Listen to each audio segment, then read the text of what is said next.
What's up, Dub Nation? Rich with Let's Go Warriors here for the G League Warriors against. Here for the G League Warriors against. G League Warriors.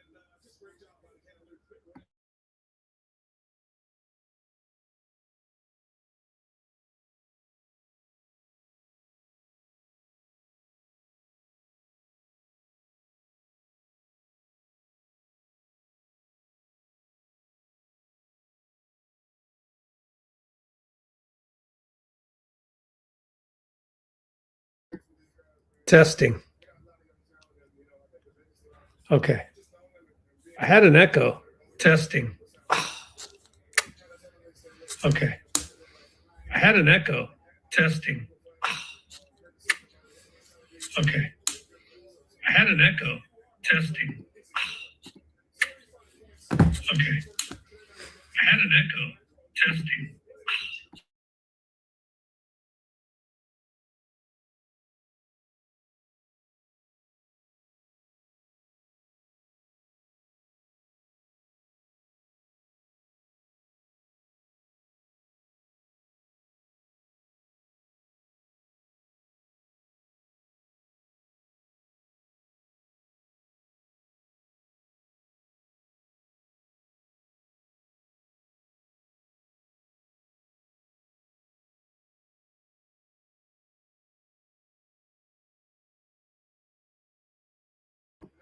Yay, I figured it out. Figured out why I was echoing.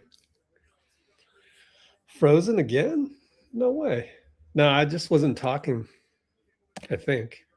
Let me check my internet speed. Go here. All right, yeah. So Rich with Let's Go Warriors. Gonna do the second game of Warriors at Timberwolves. And all the main guys are out. So it's really Brandon Pajemski, Moses Moody, Will Richard, Quentin Post, Trace Gee, Gary, and G Leaguers, Pat Spencer's, two-way guys.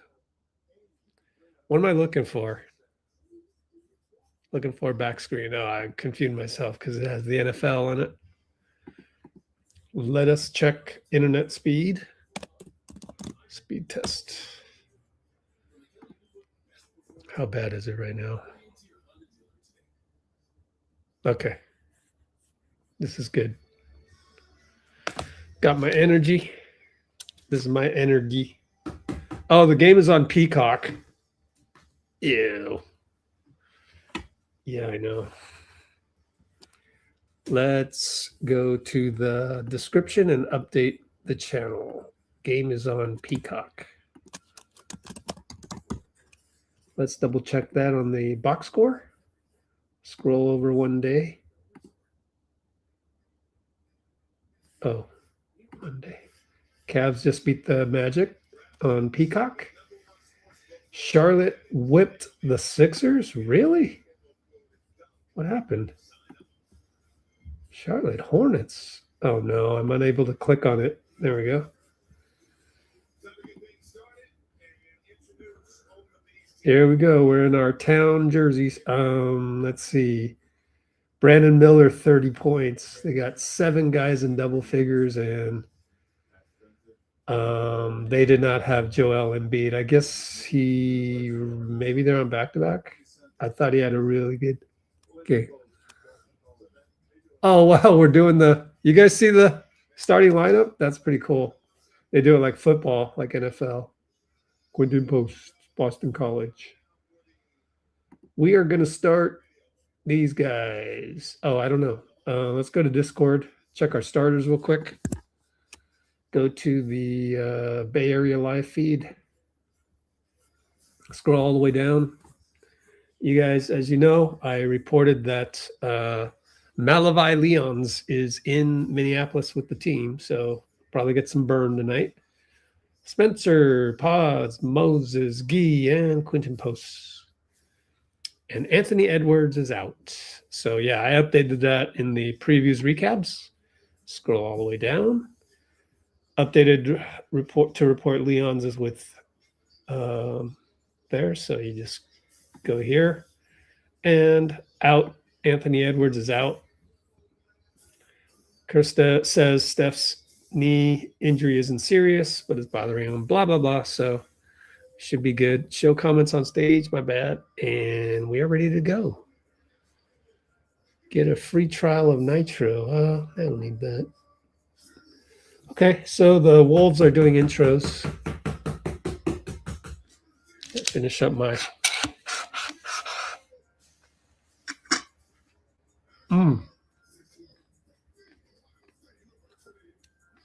Mark Conley gets to start in place of Ant.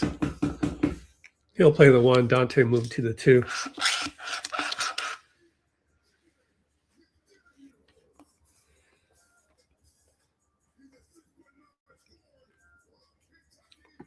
What's up, guys? Pods incoming 30 shots. I know, right? Let me switch my background to our Discord color and put that in the pinned comment. Free Discord. Walk.com. Let's go Warriors. Discord. Free. Pin that one. Oh, we got one more timeout coming up. Okay.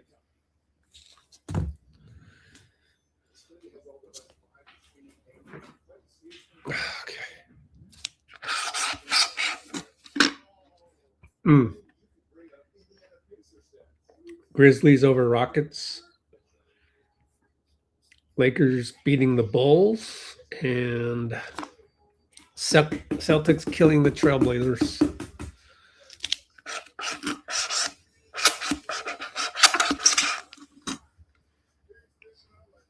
Standings. Standings are as follows. 1.5 games behind Minnesota.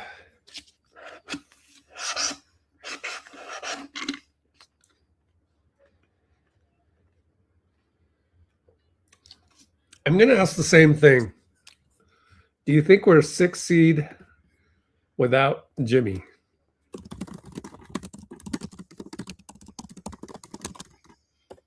Yesterday, it won, and I couldn't believe it.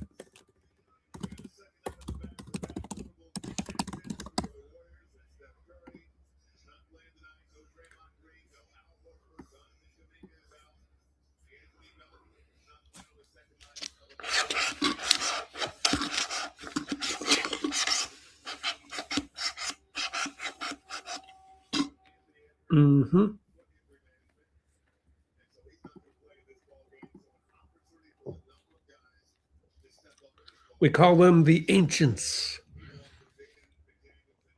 And I'm going to do the play-by-play. So get ready.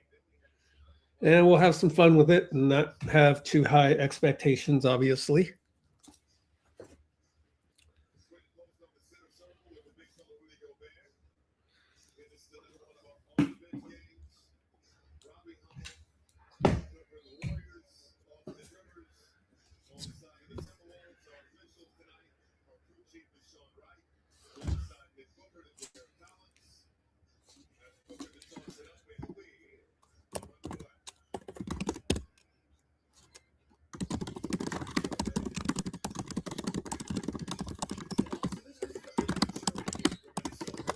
Rudy Gobert fouled right away by QP as Minnesota won the tip.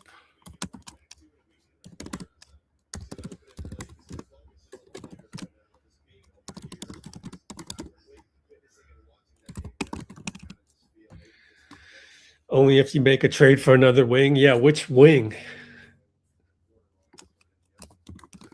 You didn't say which wing.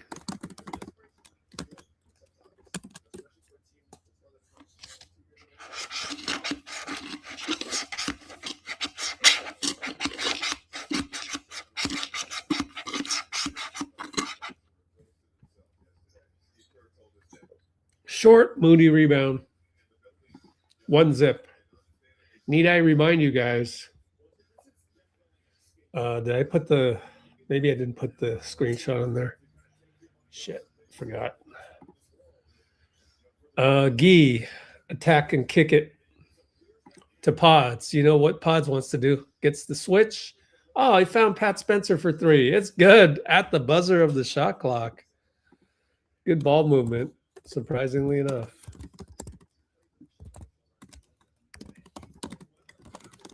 And Dante blocked by QP. Hey, the drive was blocked. QP, trail 3, no good. Ah, too bad.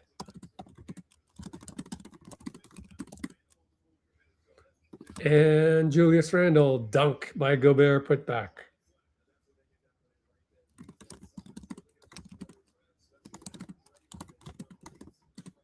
And then Pat turnover to Gobert. Pods will foul him. Oh, man.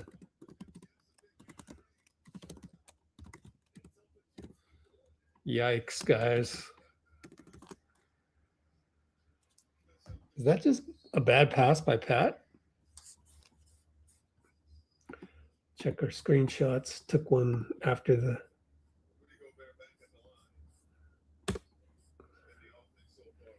See, you guys voted 52%.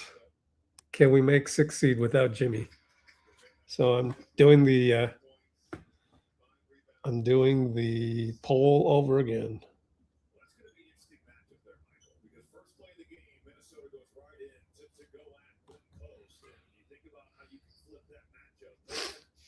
I'm looking at the replay, how we got the turnover. Wow, just the horrendously executed pick and roll. Yikes. Pat blocked by Conley of all people on the drive. And then he hustles back to get a steal. This is nuts. Middle school game. Gee for 3 on the catch, short.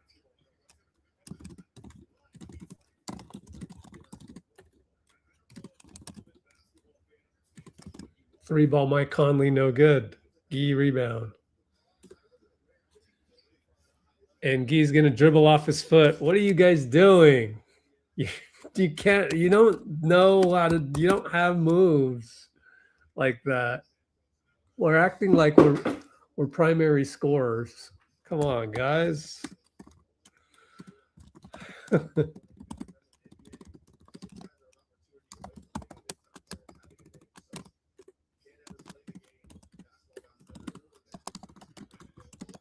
Julius Randle 3 as Gee got crossed up a little bit.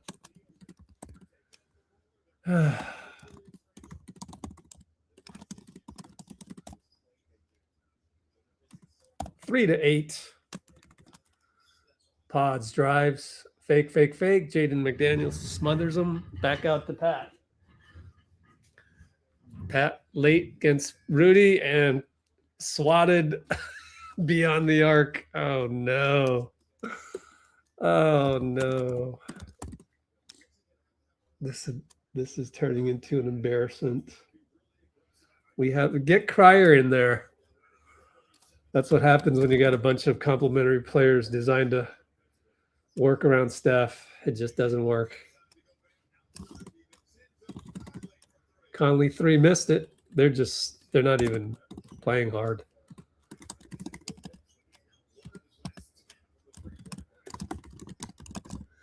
Pods uses his body against Conley. Oh, there you go. All right, he shut me up. Said, yo, Rich, you forgot about me. Oh, yeah, my bad. And Dante kick spray. Jaden McDaniels missed it. Way off, out of bounds.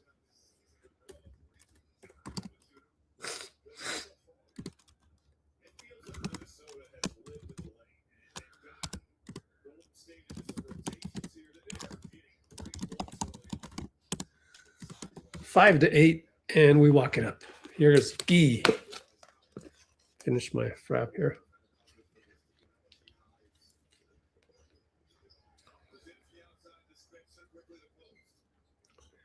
Pods and Rudy. Swing it over to Guy. Guy attacks Jaden. Oh, he used his feet nicely to go reverse layup. Guy with the slowness. That's what you got to do. You can't beat him with the traditional speed because you don't have it. Got to be crafty. Guy with craftiness. Randle misses a three.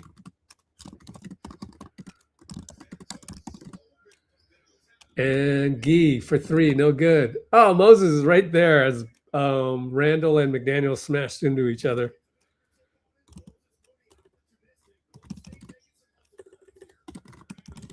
Julius, ooh, missed the dunk against QP. Pods went and got the rebound.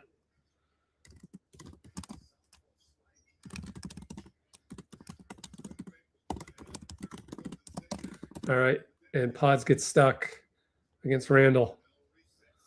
And he goes lefty. Oh, he scored, Pods. Wow, Pods.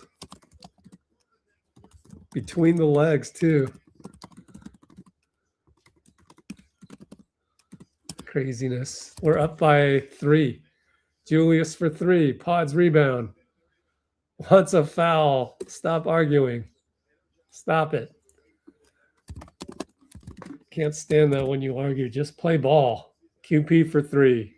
Three ball good from Pat. Timeout Finchy. Wow, I'm actually really surprised by this. Not bad. Not bad at all.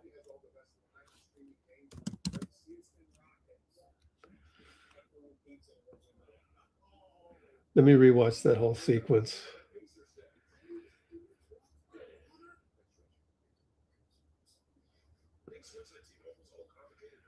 Julius missed the three. Yeah.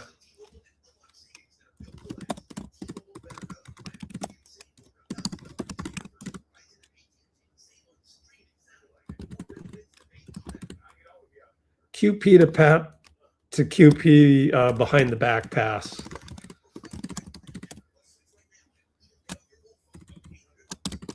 Some razzle dazzle. We got razzle dazzle.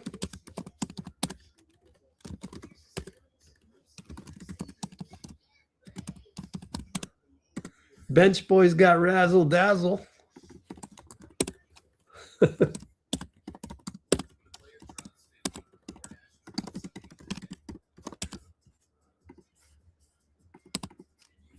$14 to 8. Let's go to the box score. 14 to 8, 642.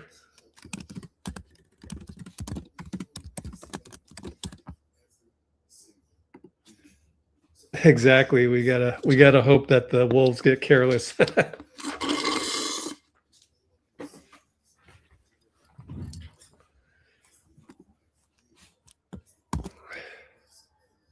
That's what we got to hope for. All right. Brian's got a real life profile pic. A rarity in these days. Any other screenshots I should do?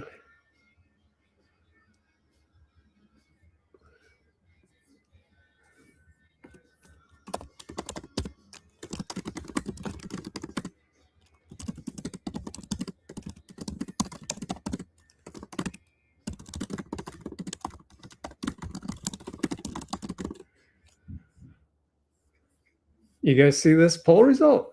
Crazy.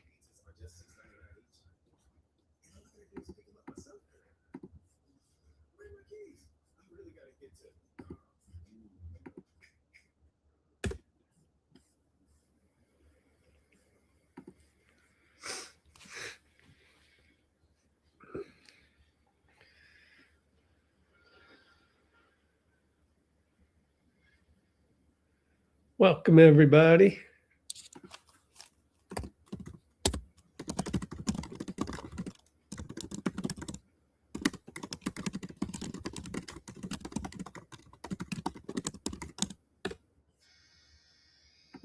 Here's a better poll.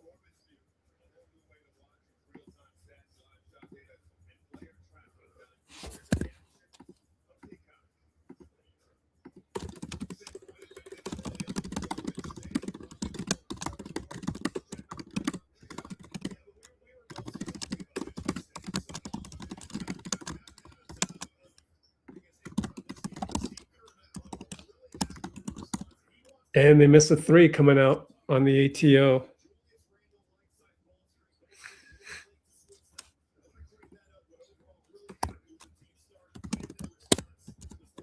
And PODZ right-handed missed it.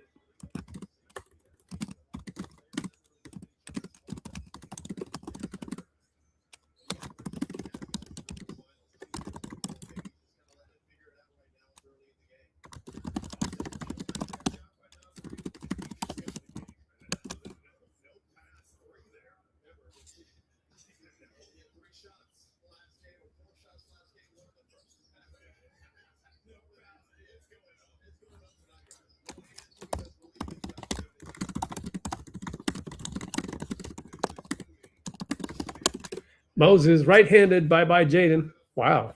Okay, Mo. Okay.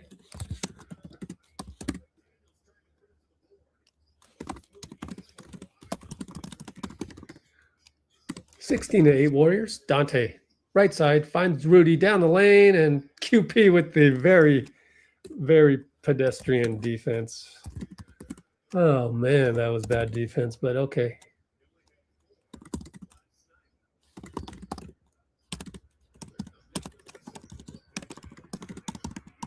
PODZ has the stage. Fade away, one leg, missed it. Oh, yeah. 4 guys outside the perimeter, and he wanted to do that one. He wanted to show off in front of the entire arena. Jaden hits over QP.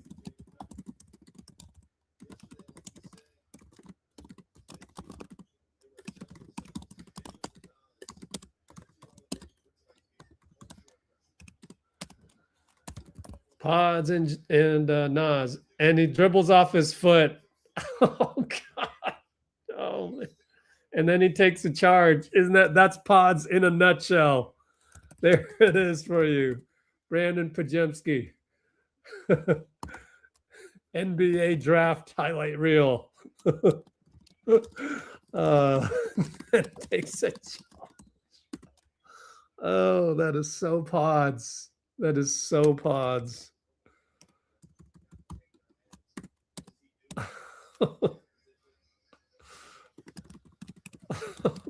I got no words, man. Shaqtin' a fool, then best play ever, and then TRAYCE with the illegal block NFL rules. Oh man, this is bringing me back to Cohan era, but we're up 16-12, so.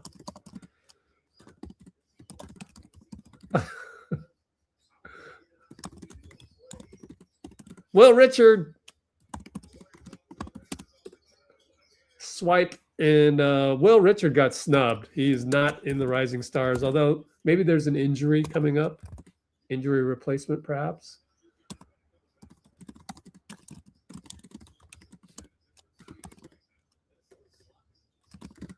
(18-12), and Buddy will foul. Bones Highland left side attack. Go to the line.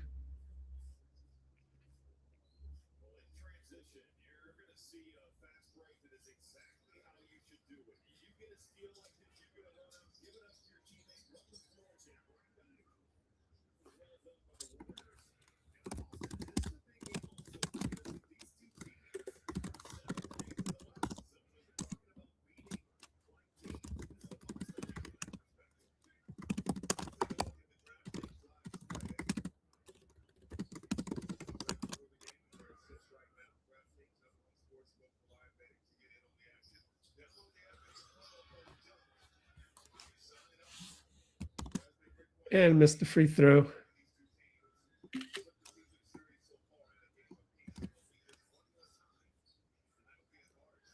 Right side TRAYCE looking, and he does the thing. Where's everybody? Don't do that. Stop complaining. I can't stand that. And Buddy misses a 3. And 94 feet later, Bones Highland. Timeout, Steve.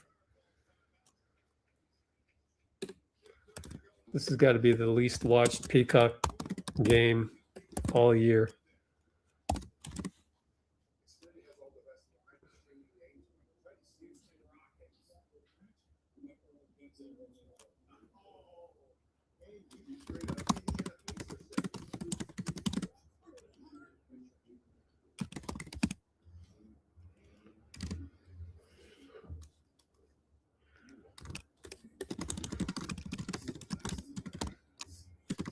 All right, so timeout is 14:18. Oh, we're still up though.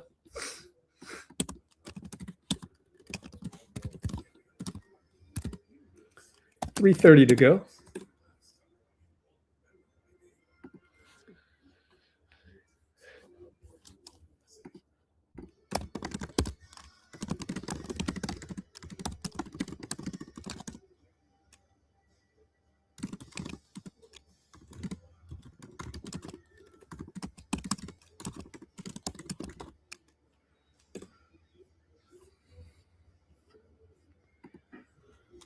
So we're doing a poll on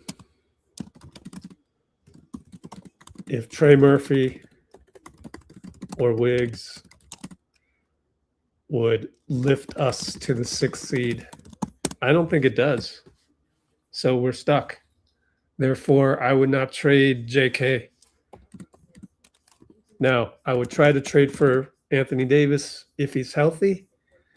Might even do it if you know, there's no guarantees. But there are some holes in that idea. The idea being that he's chronically injured, but he may be chronically injured, but Jimmy Butler is injured through February 2027. And here is the regular video version. We did a live of it, which is right here, meaningful basketball. But I edited that into this one right here. Only published it about an hour ago, so brand new. So it doesn't have that many views yet, but 80 trade proposal, 80 Clay trade proposal. So check it out.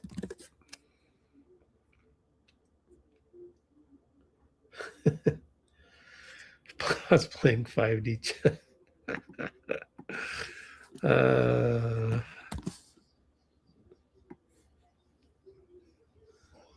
I guess, yeah.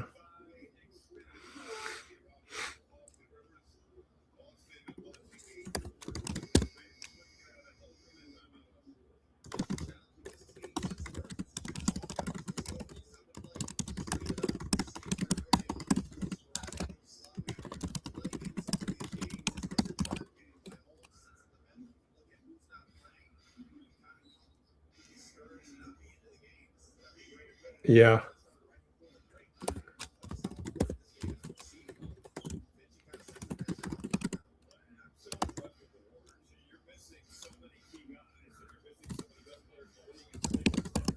And Buddy left side, no good. And 94 feet later, Bones Highland beats us again. Oh, boy.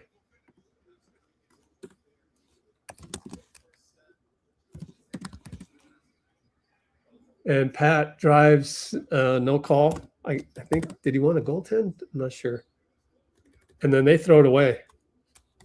Thank you for throwing that one away.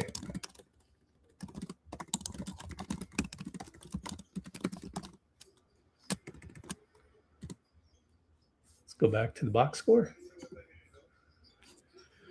Up top, Pat, Spencer, and Julius. Gary screen. Now it's Pat and Nas. He's just going to go one-on-one. Step back 3. No good. Wow. There was nothing there. We just completely went away from anything. I don't understand that. Yep. The announcer is saying what we're saying. 3-ball Nas Reed.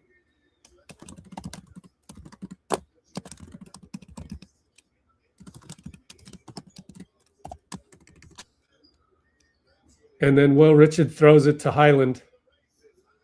Scores, and are we going to time out? Nope. Just let it go. 21-18. I would time out.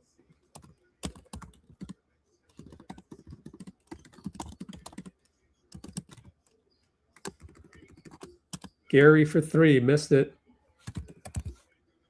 And Hyland throws it to us. Wow. And then Gary throws it to the side. Wow. Middle school game. Gary with the TTBoob throw the ball out of bounds.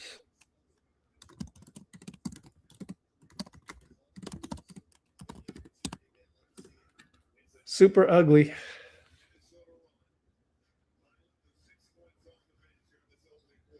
Are we watching the NBA? Sometimes I wonder. Oh, wow.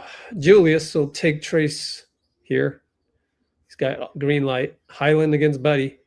Bye-bye, Buddy. Good help by Pods. Missed the layup, and Pat comes out with the rebound and finds Pods. Advance it to Moses. Trace clears. Moses and Julius. Nope. Reset back up top, Pat. Here comes the Buddy ghost screen. Nothing there. Trace and Pods will work the left side. Pods posting up on Clark. Lefty Baker, good. And did he stare at the bench? I'm not sure. Oh, Robbie Hummel,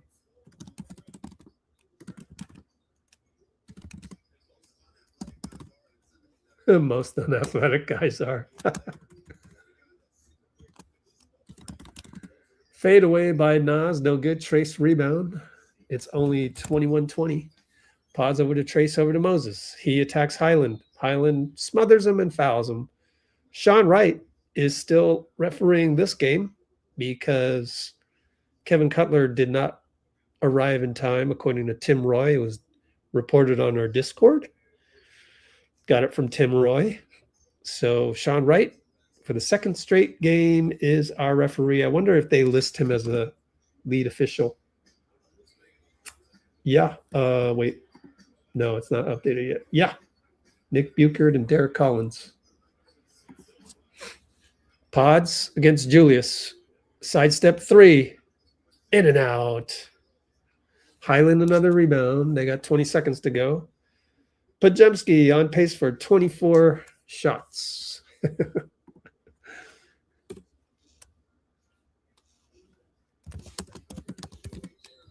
And take foul by Buddy. 7 seconds left.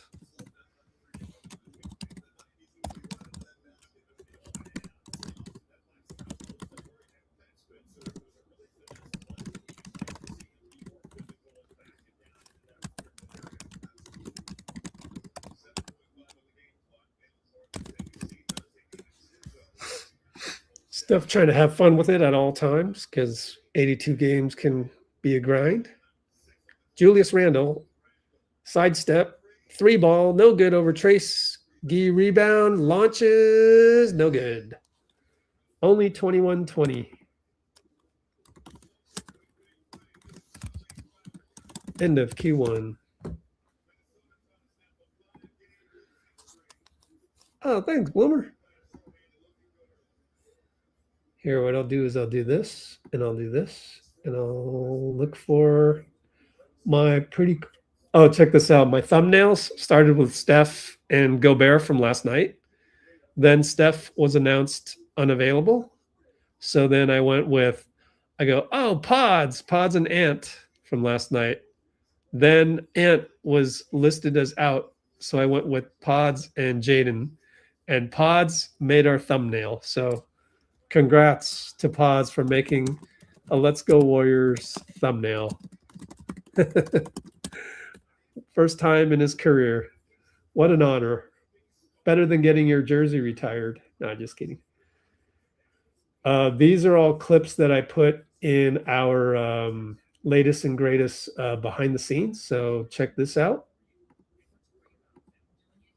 Latest and greatest BTS video. Those are my bread and butters.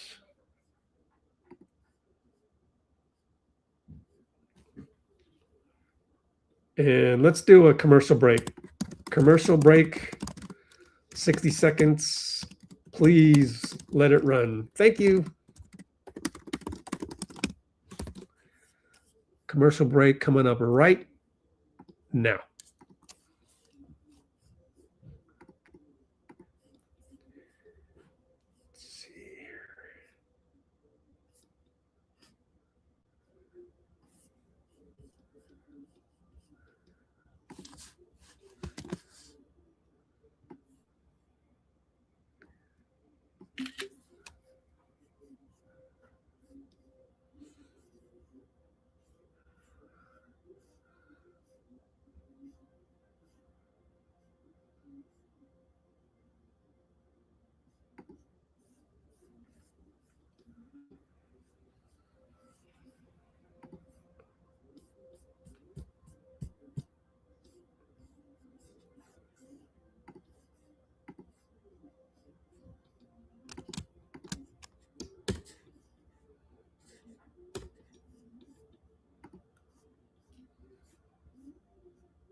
think it's been 60 seconds. I'm not sure, but I've got a commercial on YouTube TV, and which is kind of ironic.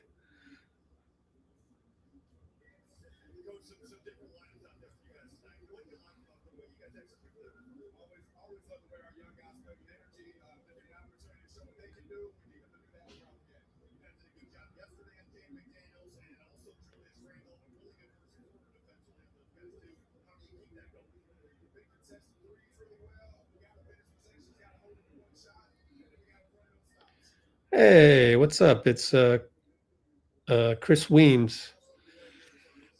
Got the airtime. And we're back to action. Will Richard up top. QP3. Good. ATO QP3. I like it. I like it.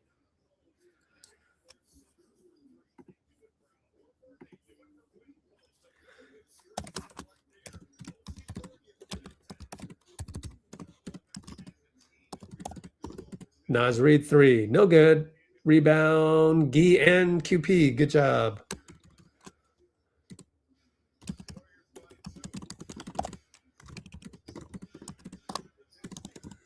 And pods. Left side Gobert looking for Moses. Got it out, but we're running out of shot clock. 6-5. Moses for 3. Good screen by Will. No good. Rudy rebound. We're up by 2. Dante upstairs to Rudy on the break. Alley-oop. Good. So transition defense, once again, problematic. But we're small as well. QP screens, Bones Highland. Pods attacks, finds Moody for 3. Good. Moody for 3. Pods assist. Pods is loving it.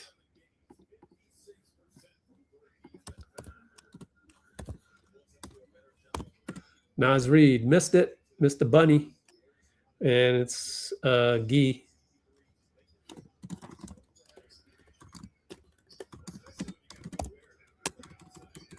Moses against Rudy. Ah, lost the ball. Stays here. Oh, thanks. 26-23.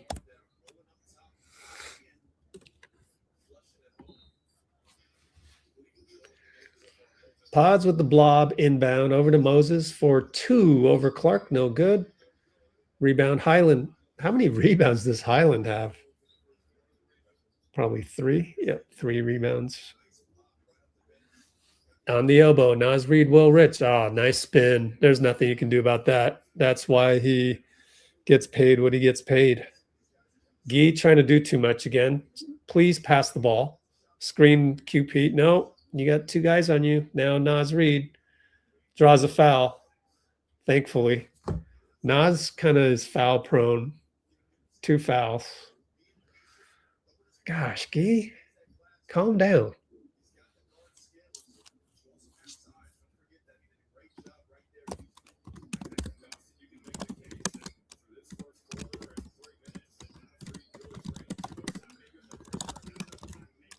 And Pods goes down left side.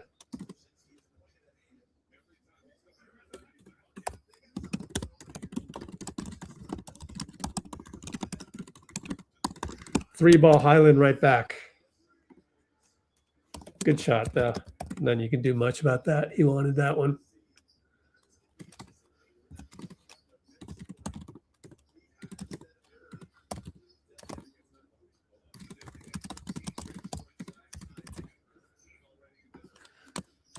All right. Moses has to back it out on Dante. Up, passes it to BP with 5 seconds. He's got to take Nas, and the push shot missed it, and Rudy knocked it away. Yay, Pods didn't argue. But we let Rudy run the floor. He kick sprayed, and Dante threw it to Will Rich. Will's going to slow it down. Found Moody. And Moody loses the ball on the pivot. Oh, Moody. It's a jump ball with Rudy. Oh, Moses. Oh, boy. I think the great thing about Moses is he never complains.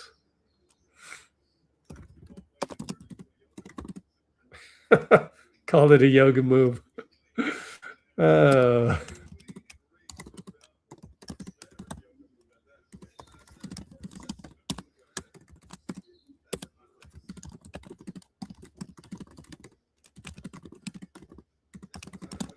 because Moses doesn't do Shackton of Fools because he doesn't look silly. Why is that? Was that a Shackton of Fool? I don't know. Let's check. Let's do the poll.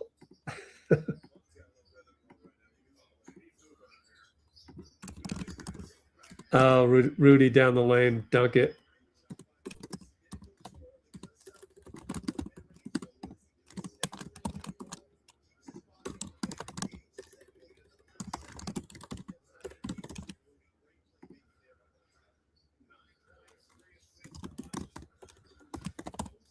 QP with the fake three, drives, loses it to Rudy. Just not tough enough.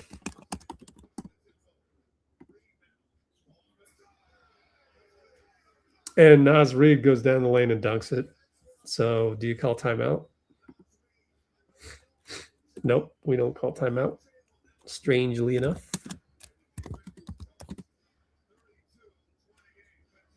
Pods with this ridiculous miss, says my bad. The ugliness. And then it's travel on Nas caused by Will. Jeez.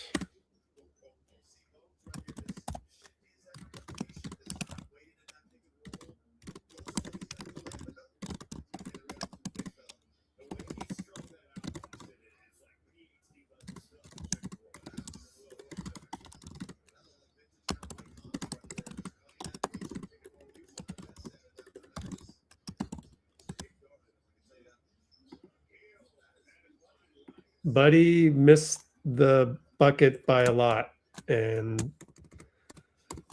there you go. Top shelf again. Rudy missed it that time on the alley-oop. Pods up top. Finds QP. QP attacks. Scores! Hey, QP. It's a track meet.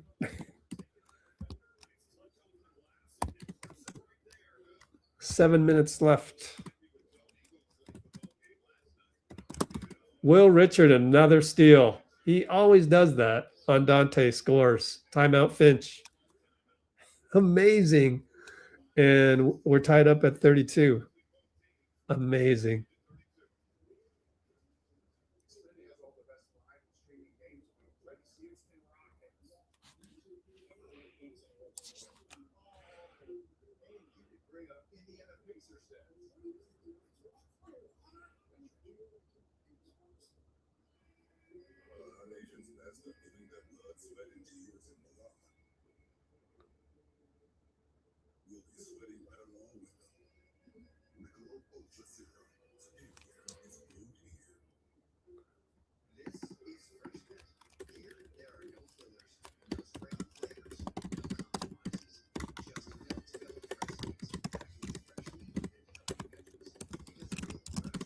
Will Richard has been amazing. I mean, you watch this game,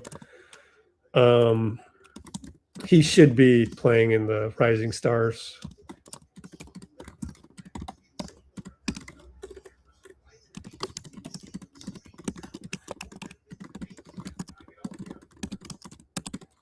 $32 apiece.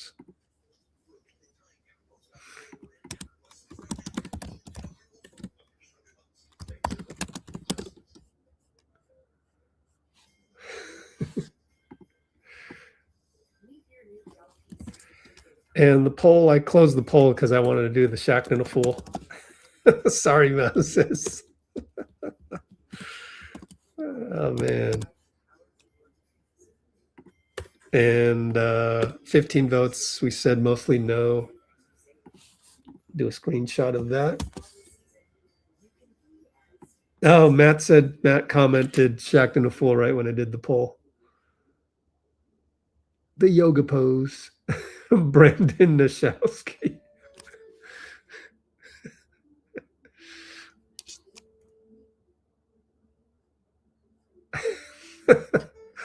They're really allowing him to do whatever he wants, huh? Brandon Nashowski. I like these YouTube non-commercials where I'm just looking at a white wolf. That's pretty cool. I actually prefer that than the advertisement.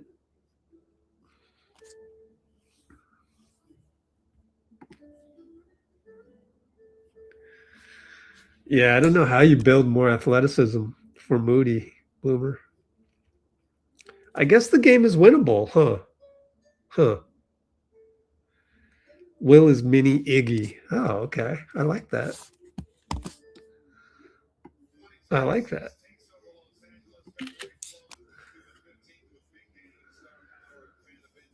Will Richard. Locked in. Bruce doesn't like you. What do you say? What do you say to Cholo? I didn't see your conversation. What did Cholo say? Bruce doesn't like you. I like good pods. Turnover right out the gate by Minnesota. Wow. Thank you, Dante. I think it was Dante. Finch goes, gosh darn it. Not really gosh darn it, but he said something. And Gary gets a layup. That's hilarious. Shoot, where am I?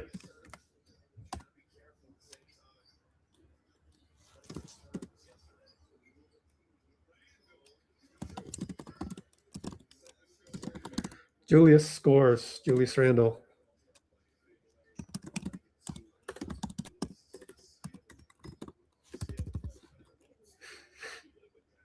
I'm trying to look at the turnover right out the gate. QP at the nail.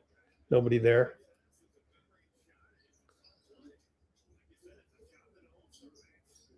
Oh, it was Julius Randle with the bad pass. Okay. And Will Richard blocked at the rim by Dante.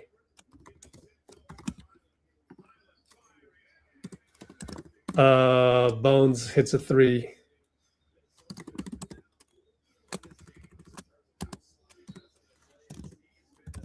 Bad screen by QP.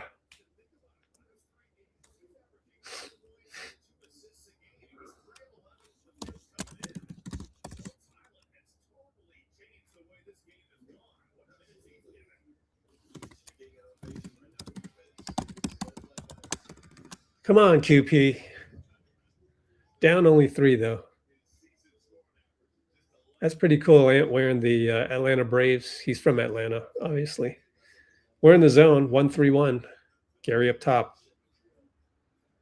Maybe we were in zone earlier. I was looking at the other stream. Julius in the paint, fade away. Oh, Gary got him. That's not a smart foul. Oh boy, the metronome of Gary. Up and down. I mean, he's fade away on a 2. Why do you foul him?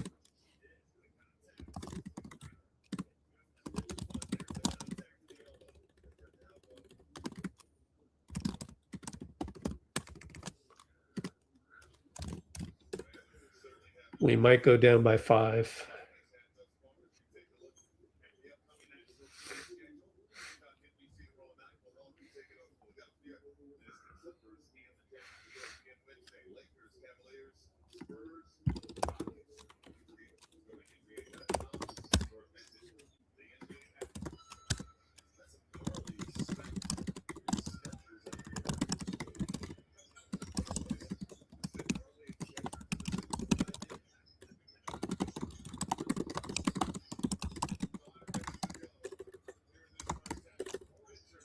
Will Richard, no good.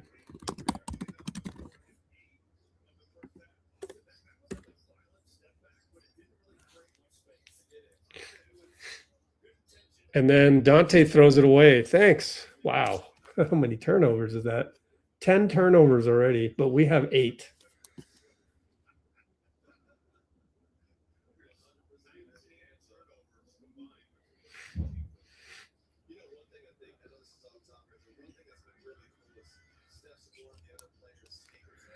It's nice to see Will Rich try the sidestep. He's not allowed to do that normally.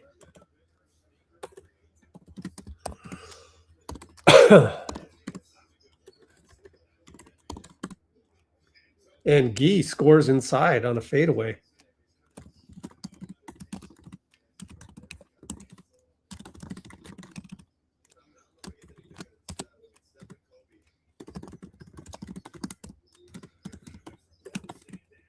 And Julius lost it, got it back. Fine, Rudy. Mike Conley in and out on the 3.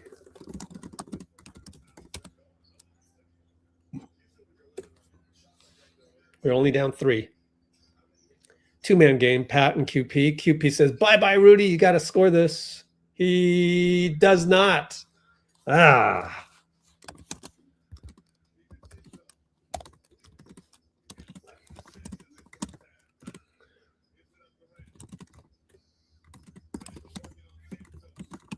And Buddy's going to get a steal. And he missed a 3.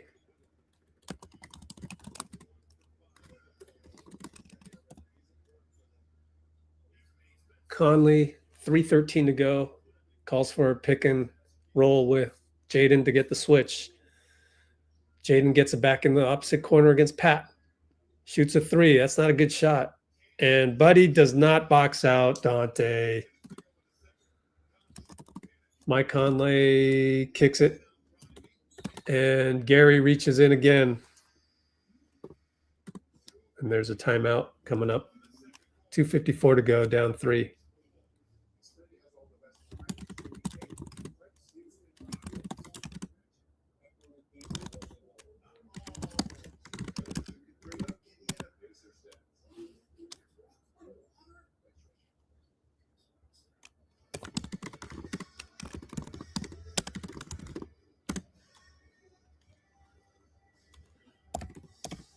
$2:54 to go. Second quarter. I don't know. Kind of a bad second unit stretch there, huh? Other than Will Richard, but matter of fact, I want to go back all the way to like one of his cuts earlier on because I missed that when he got blocked.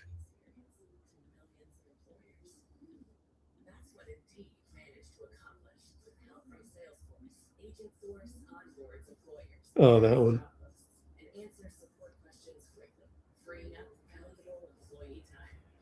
Yeah, against Dante. It was with about 5:45 left.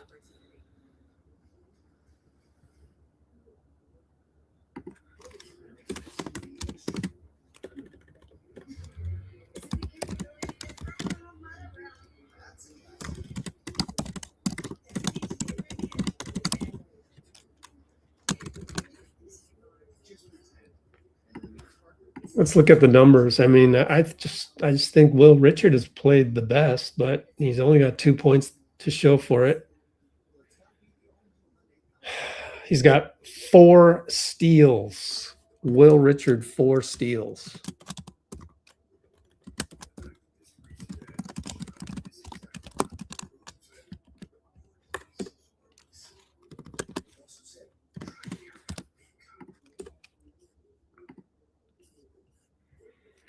Let me send some screenshots to myself. Time was this at 7:10.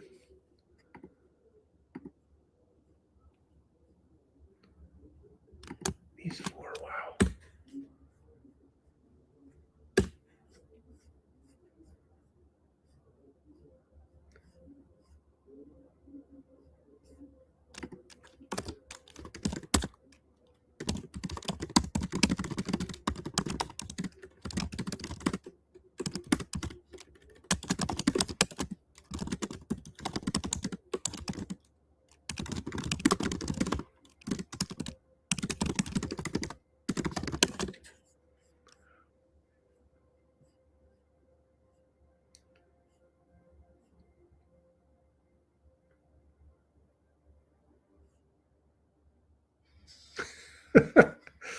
GP2 worse than Field.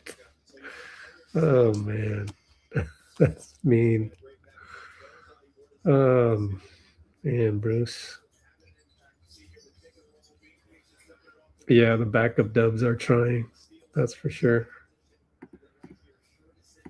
They don't know what they don't know. I wish they would know that they're actually not that talented. So maybe don't try to do one-on-one things too much. Yeah, that's true. GP2 does need Steph with the two-man game. Skeleton Crew Warriors.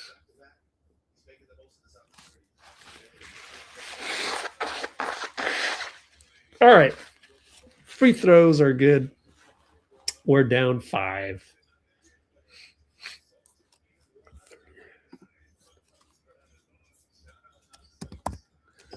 Pods against left again, left side missed it though this time.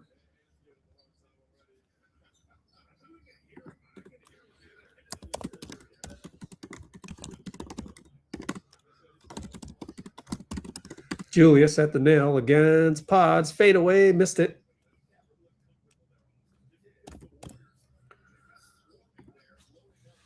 And Pods and Trace, I mean not Pods, Pat and Trace pick and roll missed. Rebound, Naz Reid, kick it over to Mike Conley, gets a pick, goes down the lane. Moses, good switch, finds Naz in the corner, launches it, got it. That's what he does. He launches it from the waist. And we are now down 8. Worst deficit so far. Tells Trace to go. Pat tells Trace to go pick on the weak side. And Trace was like this again. And Guy gets picked. Again, Guy, don't do that stuff. Like, you're not a good dribbler. Mike Conley goes all the way 94 feet, fouled by Pods. Yep.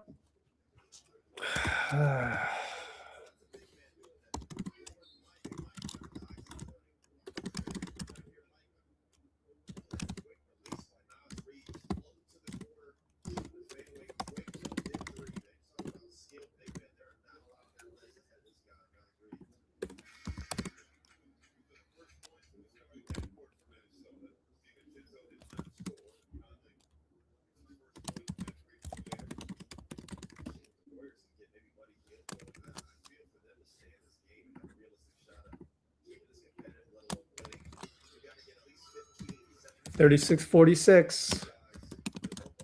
Worst deficit so far. Down by 10. Does the bottom fall out or what happens? Moses wide open, missed it. Trace rebound and Guy would have had it. Guy, no reload. Alley-oop to Trace. Trace finishes it with the lay-in. Not bad, guys. Not bad.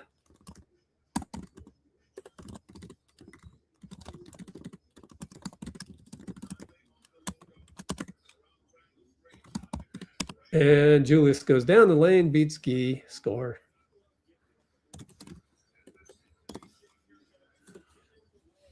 Trace looking for the handoff. Moses curls around, one leg over Rudy, tough shot, missed it. Rudy, outlet, touchdown pass, Julius, dunk. And we're down 12.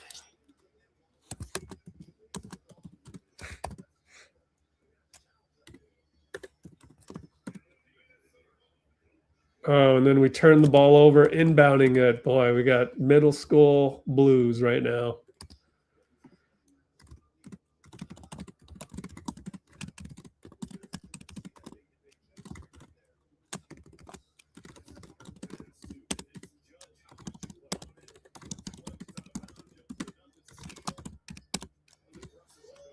Rudy beats Buddy, gets fouled. Oh, boy, it's looking ugly.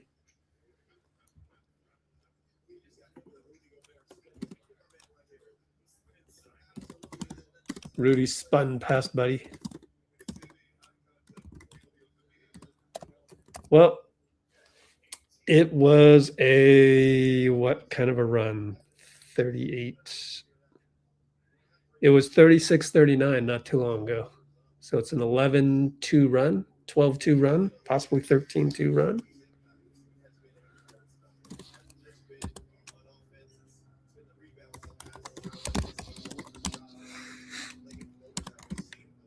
And what time was that? The timeout was at 3:45-ish.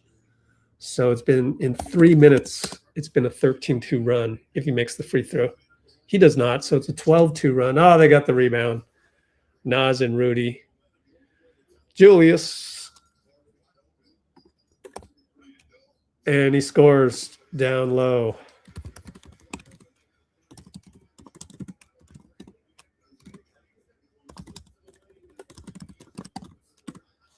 man. 38.53 now. Pods and Trace. Pods nearly travels, finds Gee. Gee tries to do too much, kicks it back to Pods. And I don't know who the call is on. Is it on Julius?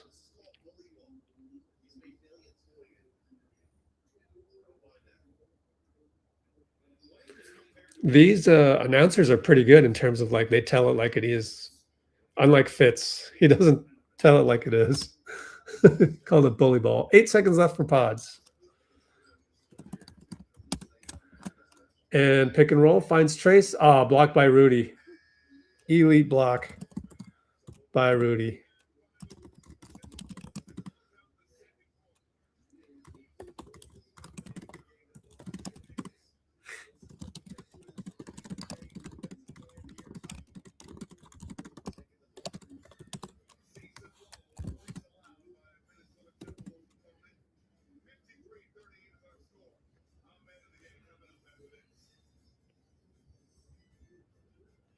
So we got halftime.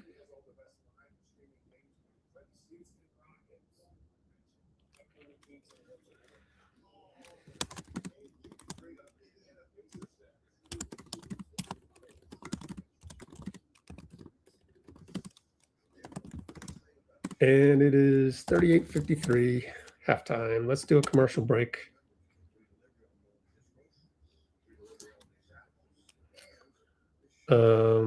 Minnesota 53-38 halftime.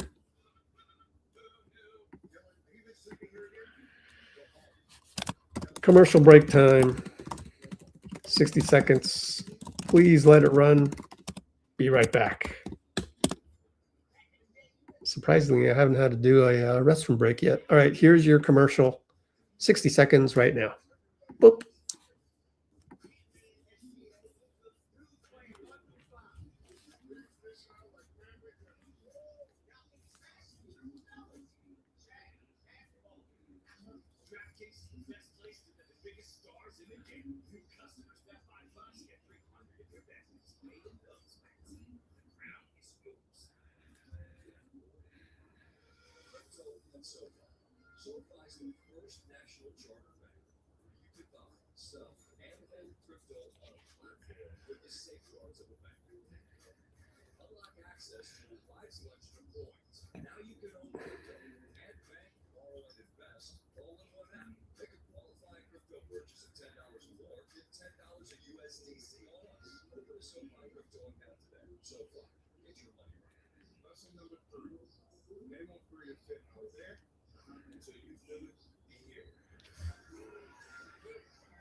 Let's take a look at Discord and see what the latest and greatest is being reported at halftime. Go to the Bay Area live feed from the Bay Area reporters. Dalton Johnson, basically Sam Gordon right there.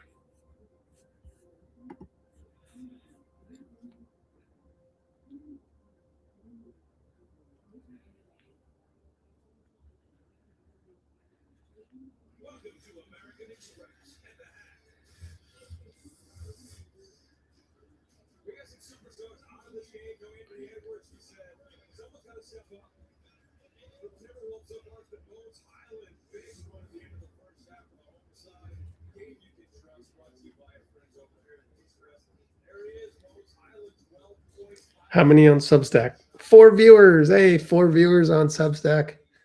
Thank you for joining. Good to have you. I am doing some social media marketing right now, so it'll be just a minute, couple minutes.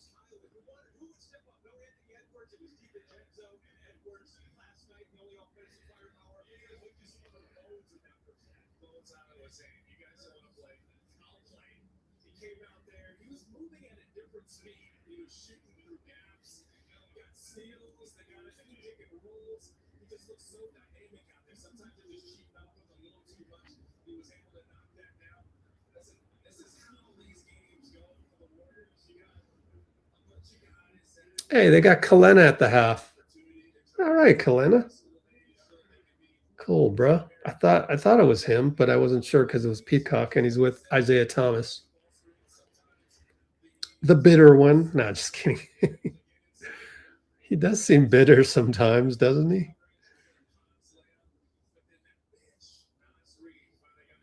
Oh shit, wrong one. Target center.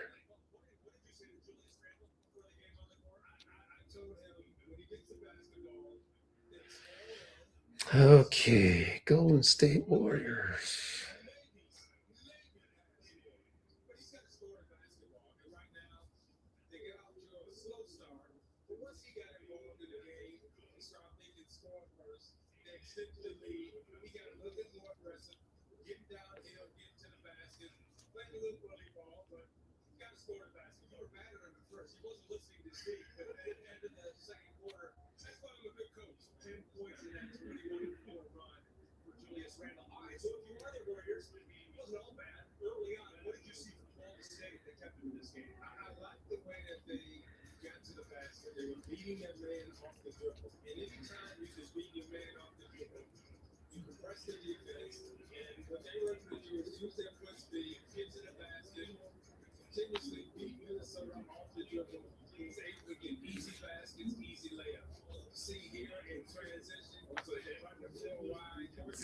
Man, I want to see Malavai Leon's two-way guy.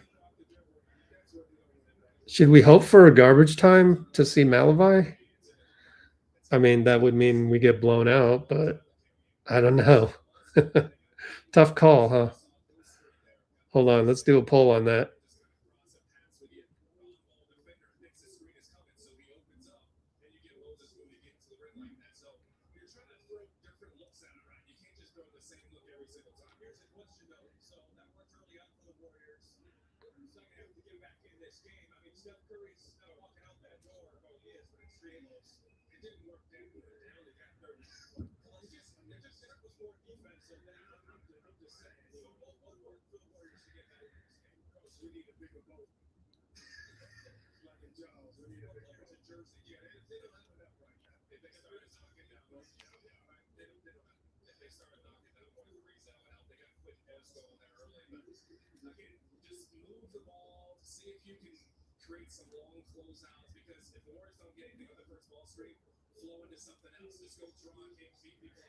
Okay, cool. I'm finally done with all the social media marketing. So let's take a look. What else do we have here? You know, sometimes this is boring.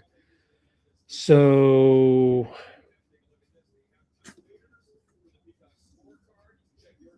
Lakers are intrigued by Jonathan Kuminga. The Warriors have made it clear that Los Angeles doesn't have any help. This is from Brett Siegel. So they're just aggregating Brett Siegel. No big deal. I didn't even report it because it was somebody on Twitter is hitting up Brett Siegel about the Lakers, and that just comes out of nowhere. Like that's not news when nobody's talking about it except the random person on Twitter. That's not news. So I'm not gonna. No, there's nothing about Lakers and Warriors. Nothing. It doesn't need to be said if there's nothing.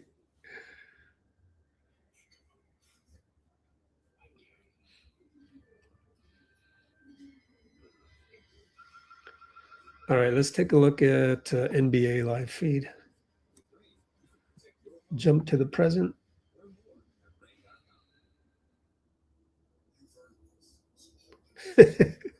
Brandon Pajemski experience.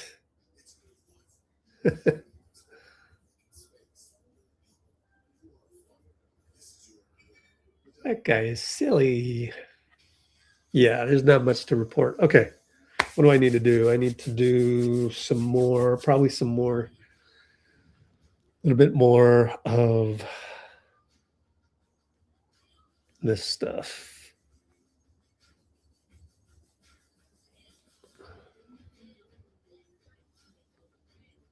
Oh yeah, we were going to do a poll.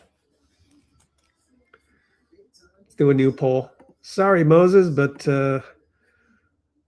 you are shacking a fool.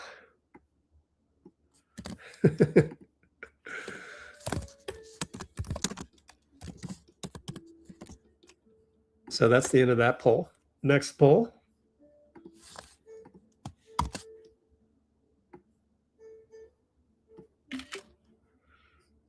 Is, would you want to see Malavi Leons tonight? This means we would have to be blown out. Sorry.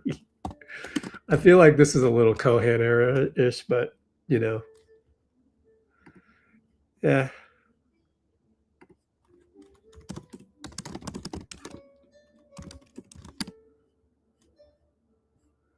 Yes, I am very curious.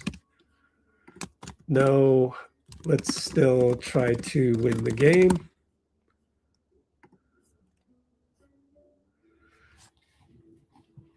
Well, getting LJ Cryer out there is that's emo talk for wanting to win the game, which is opposite of the what I'm trying to ask you guys on the poll.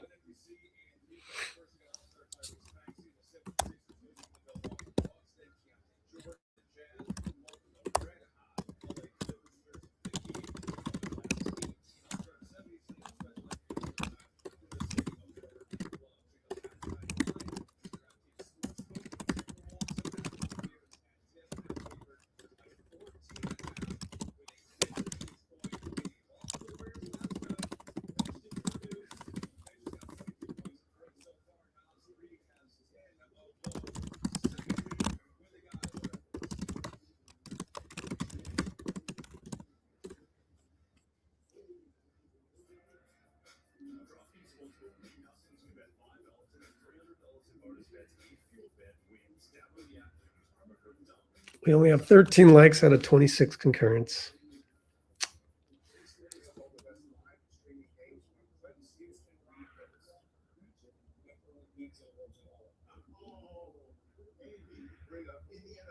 I don't know how other teams win their main stars. I'll tell you how it is.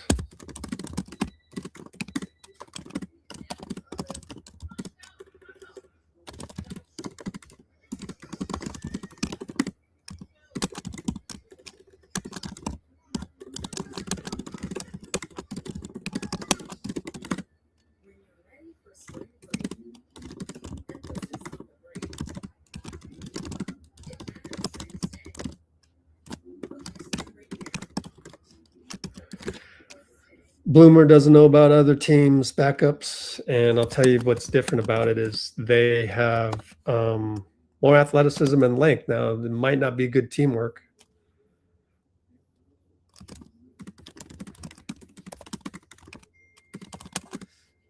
Might not be good teamwork, though, but sometimes that doesn't matter. You just play a pickup game, you know.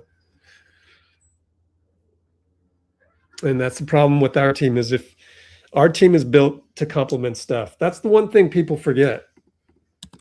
Don't forget, as you think of thoughts to throw Warriors players under the bus. This team has been designed specifically to complement stuff.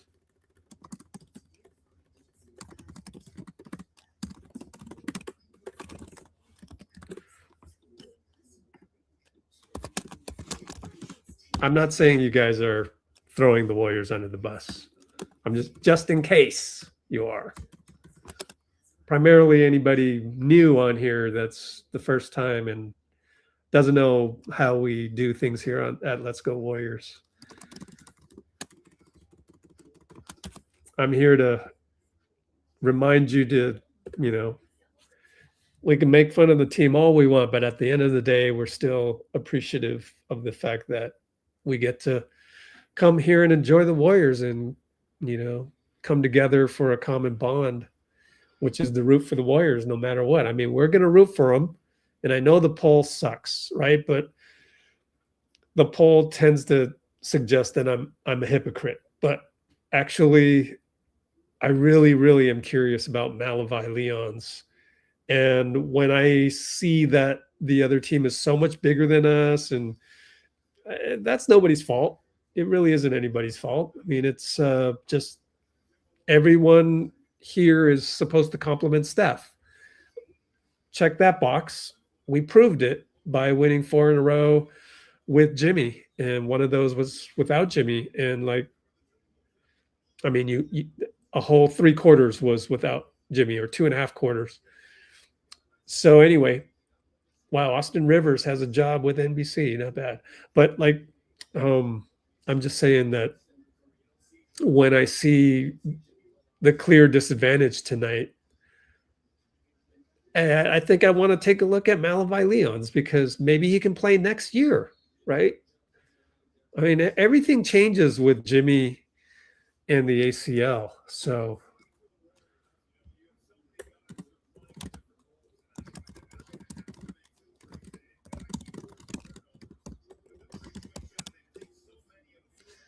yeah. So if there's any throwing of the bus under the bus of any Warriors, let that be me in the style that I do it. And Bruce kind of gets get out of jail free card. There's Guy trying to do too much again. Just what are you doing? Like, you don't have those moves. You're trying to take an all-star, but he does steal him on defense, and Guy's going to get it done. But I just mean on offense, don't do that. He got smothered, but he got it back. So credit Guy, but don't dribble. Man.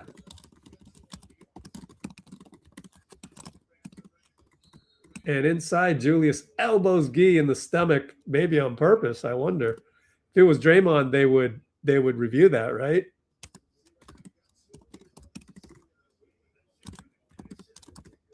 Oh, it was a kick ball by Guy. Oh well, we'll take it. That would have been flagrant if it was Draymond, huh? Guy for 3, missed it. All right, he gets to do that. He gets to do that because you got the steal and dunk. Wow, heat check. Oh, Guy, man, you're turning into pods, dude. Jaden missed it. Fade away. Guy rebound.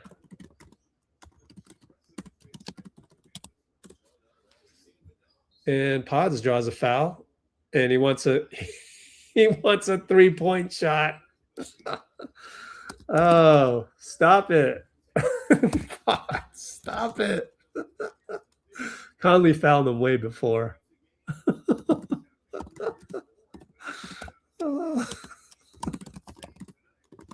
He wants 3 shots. Moses up top, missed it. Might as well. I'll take a Moody contested 3 over most of the other choices. Oh, man. Conley working around. JR, he's mad. Misses a 3.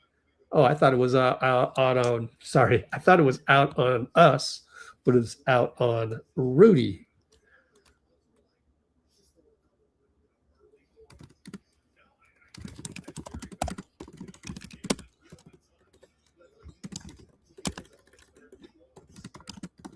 And Pods breaks through. Oh, smoked the layup.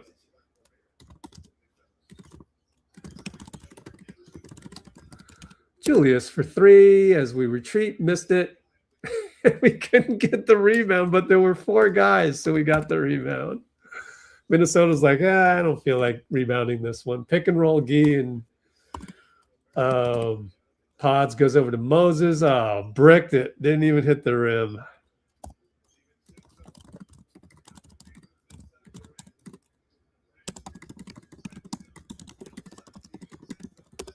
Donte hits a 3 outside.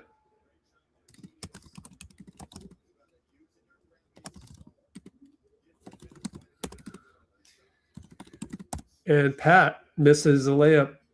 Grabbed by Moody. Oh, he got it between three guys. Finds Gee. Fake a three. Uh-oh, dribbling. And he found QP. Oh, nice job. Not bad.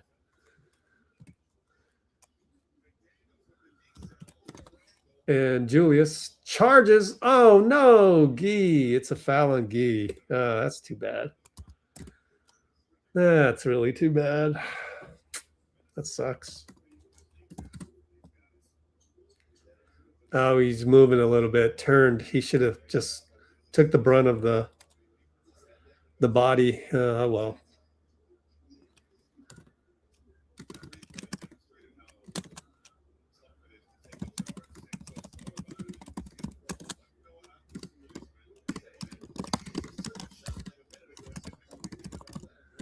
$42-59, down by 17. I haven't checked your comments in a while, so I'll check that next time out.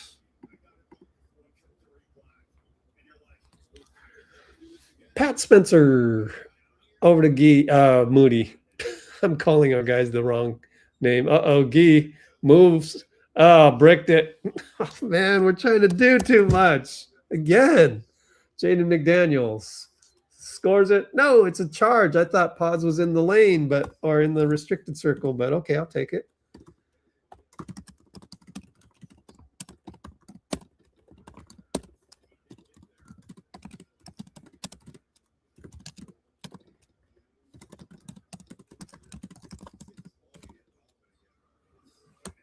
Oh, man. Moody inside. Oh, slips again. Finds QP. 3-ball good.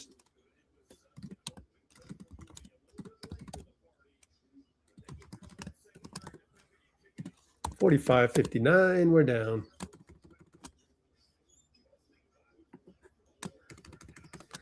Mike Conley, 3-ball no good. Gee rebound. Brings it up to PODZ. Looking for QP. Got it to him. He turns the corner. He spins. Lefty hook. Oh, blocked by Jaden. Good play, though, by QP. Ah, shoot it! QP.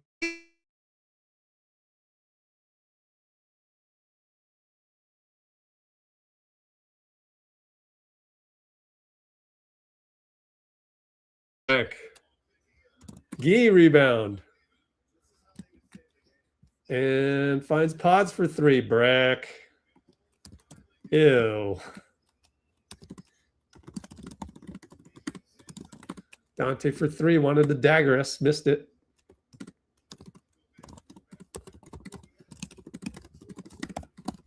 Moody, another brick. Man.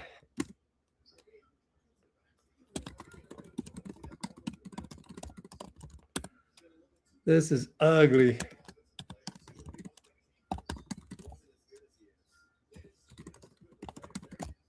Jaden McDaniels, 3.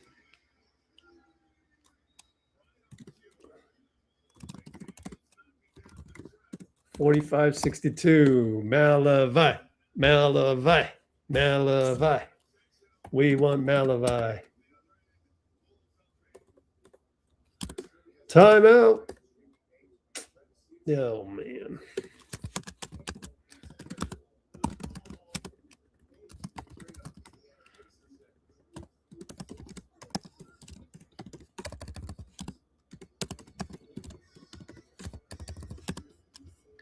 $62-45. Time to catch up on comments. 6:51 to go.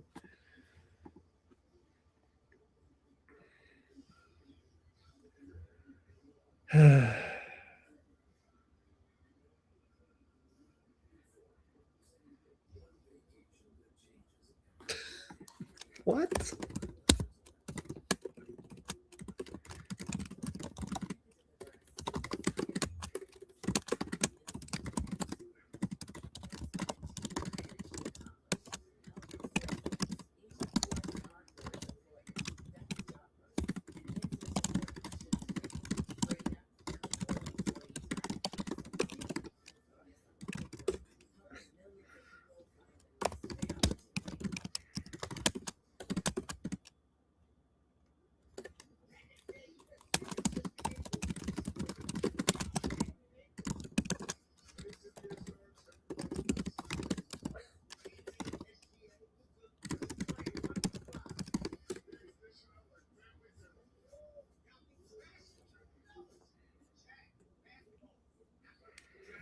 Money tied up in 3 players. Yeah, that they're old.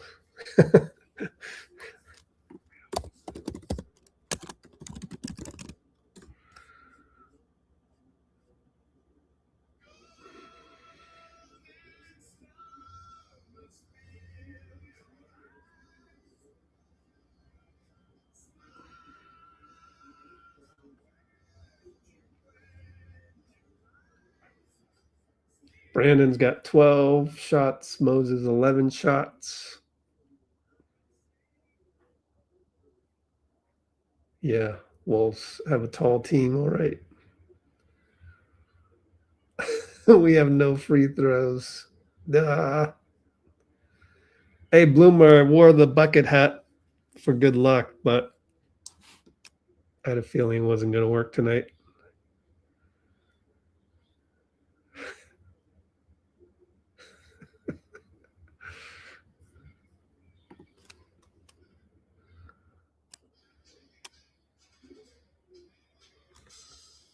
Mofo Spencer lost his mojo. Oh, Cholo. Oh, that's hilarious. He lost his mofo. Oh, man. This is what we used to do during the Kohan era. We just kind of just have to laugh our way through games.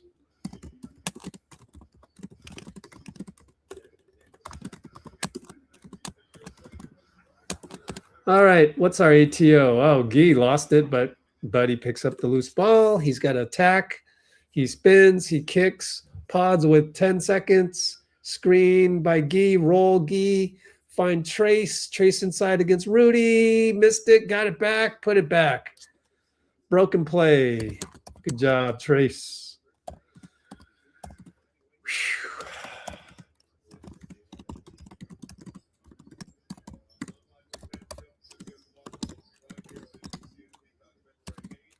And Will Richard, another steal of Dante. Loses the ball, Buddy. Missed it. Foul on Dante against Will. Yeah, Will Rich. Can we get him into the Rising Stars, please? Come on, yo. That's wrong. I need a recount of the vote, man.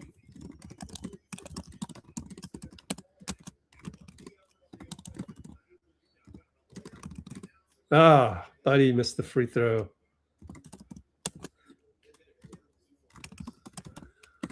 Come on, Buddy. We need you, man. That's 5 steals. Oh, he missed both free throws. What's up with that? That's crazy. Come on, Shavano. You need to contribute somehow. And Jaden missed it. Oh, good hustle by Guy and TRAYCE. And Rudy falls down. Let's go. Let's go. Let's go. 5 on 4. Pods. Will Pods. Guy wide open. There it is. Yes. Good hustle, guys. All right. We got to keep rooting for him because showing some life.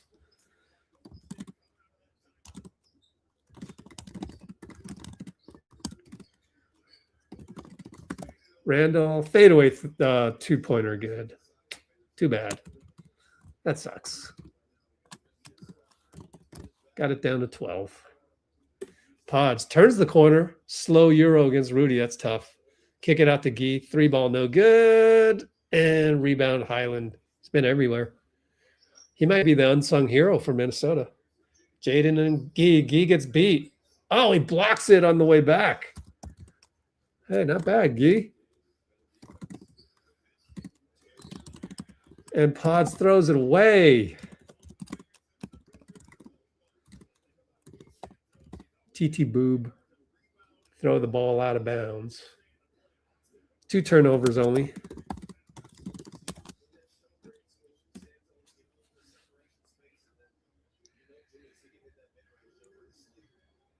I don't think Pods ever gets mad at himself, right? He and QP need to do a Freaky Friday. Jaden, inside, push shot good. Too tall. No more mistakes, Pod, please.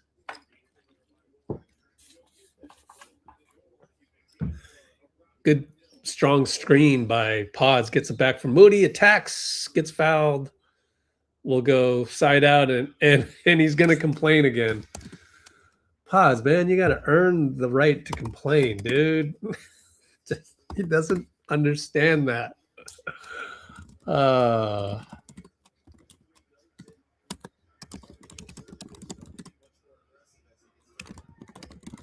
And nobody pays attention to him. Like, nobody. Oh, they got the rookie out of France. Who is this? Joan Berenger. We saw him yesterday. Garbage time. Right now, not quite garbage time yet. 66.50. Pat, alley-oop, Trace. Oh, Trace, what you doing?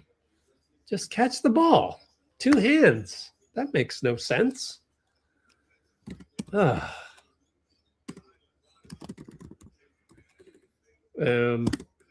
Bones was blitzed by Pat and Trace out of bounds their ball.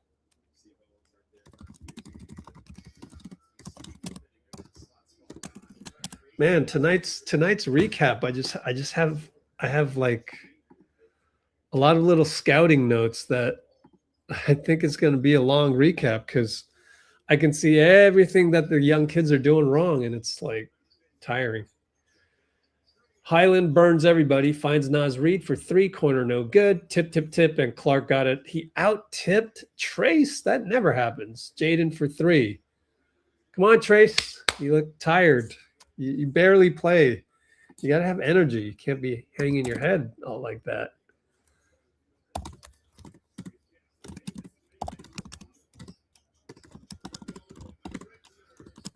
Will Rich misses a 3. And he goes 94 feet. Moses maybe got away with the foul. Missed it. Come on, Trace. Get down the floor. Run. Moses finds Trace. You tired? Over to Buddy. Oh, shit. My bad. Back out to Trace. Over to Pat. Time to do a commercial break. Just kidding. We'll do it at the end of the quarter. Pat, lefty layup around the Frenchman.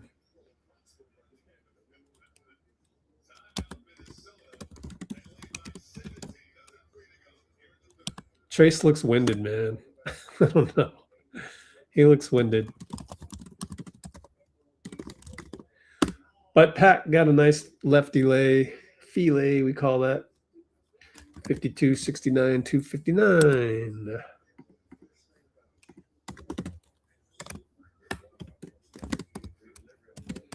Still got another quarter. Mofo sighting.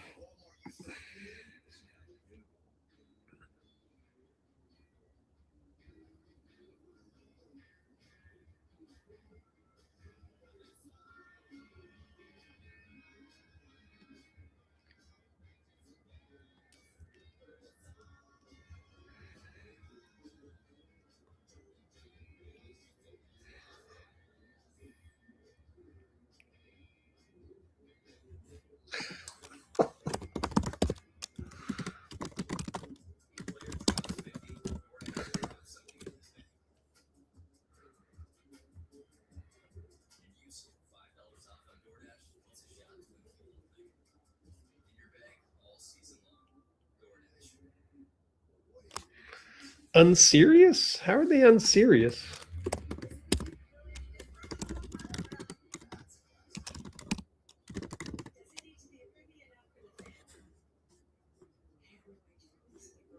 I think they're trying. Well, we got 35 concurrents and only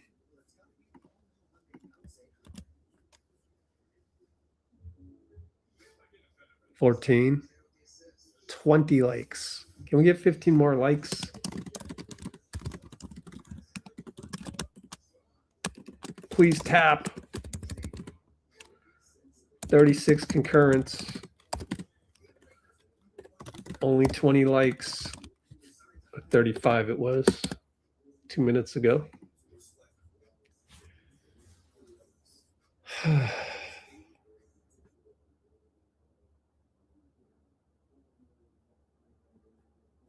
Pat and Pods, maybe not a good combination. You might be right. Yeah, a lot changes when Steph isn't out there, huh? Just hard to judge the team when Steph isn't out there.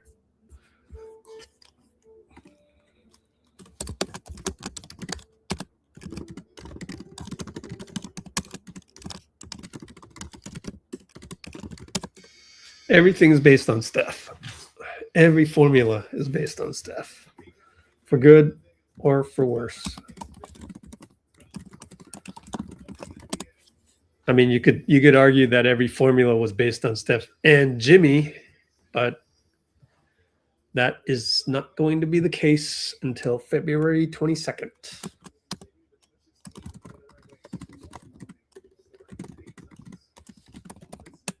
Did I say 22nd? February 2027. I don't know what I was thinking. I'm thinking about 2022, maybe. I don't know. We blitz Hyland and they work it around, and Nas goes left side on Moody easily. So the blitz didn't work.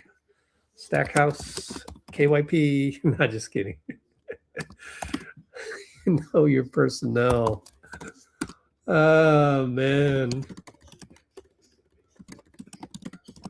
3-ball QP brick.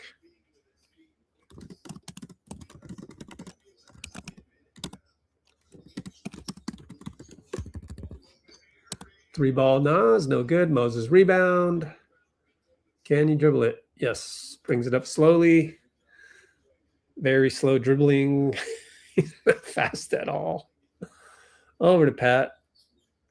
Flare screen by Will. He'll post up. He'll find Gary on the cut. Hey, Gary made a layup. Gary made a layup. 54-71.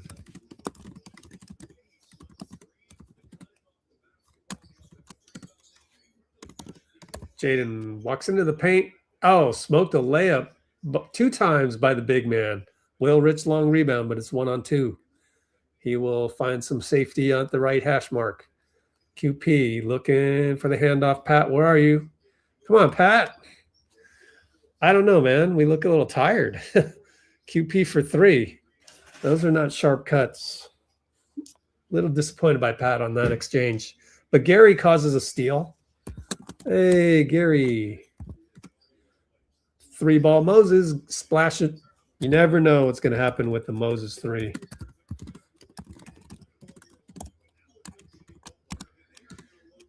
Good hustles. Down by 14. And Jaden goes inside. Foul.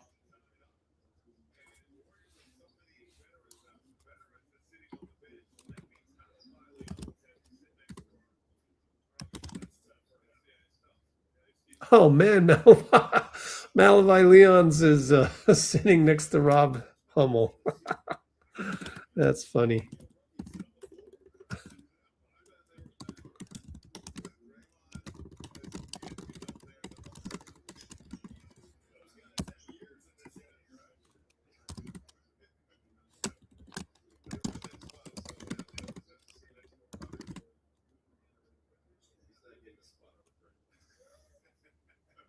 I guess he's not going to get called on. I don't know.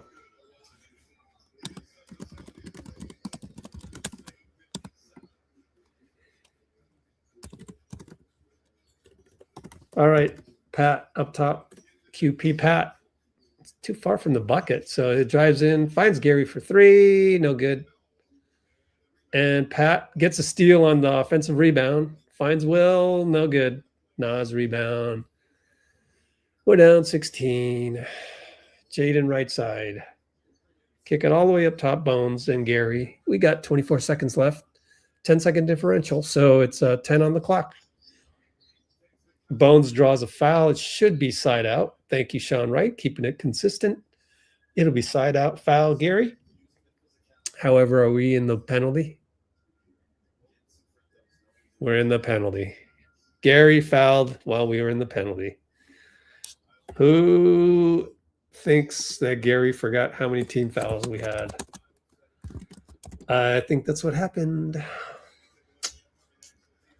Man.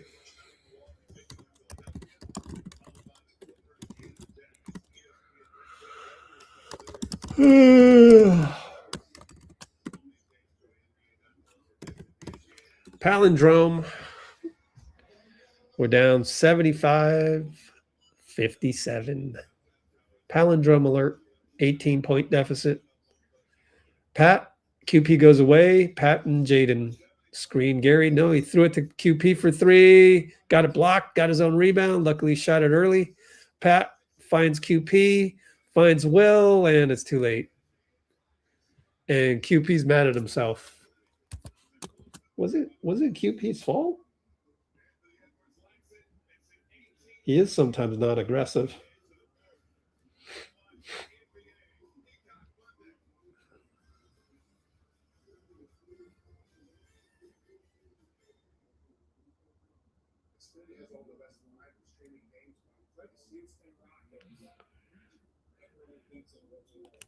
Too much exasperation by QP. Oh, well.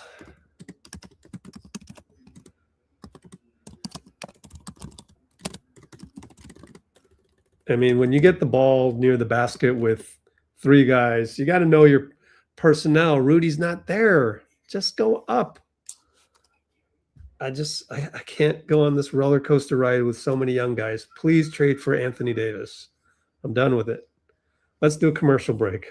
1 minute, 60 seconds. That's all. Commercial break, 60 seconds. Let it run, please.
And again, you guys are like, but AD's hurt. Well, Jimmy's hurt. Nope.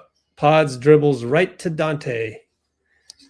What a way to start the quarter. Dante for 3. All right. Sub him out. You just... Why do you do those things? Oh, we had a turnover before that too?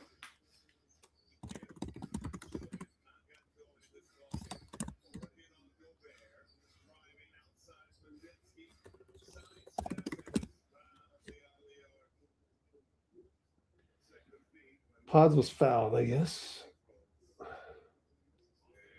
Oh, during the time we were arguing in the comments, Dante hit 2 threes.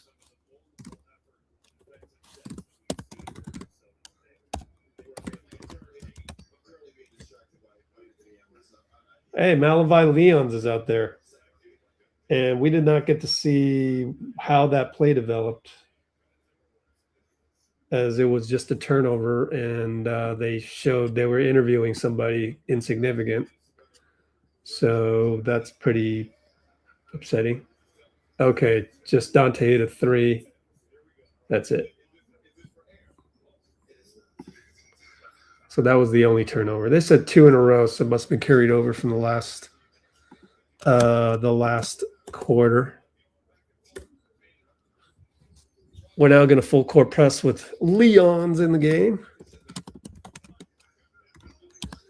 And we full court press, and Clark gets a push shot. Can we not full court press anymore? Pods draws another foul. Like, know your personnel. Oh, man.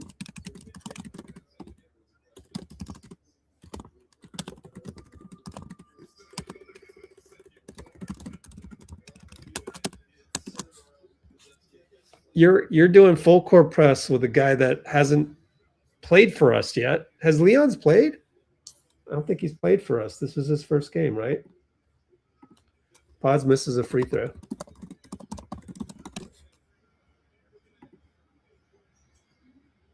Oh, he played 2 games. He did? Wow. I didn't even notice. Yeah, garbage time.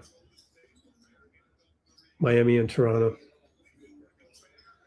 And gets a steal. Malavai as Gobert lost the ball. Pods wants to take it. Spin. Missed another layup.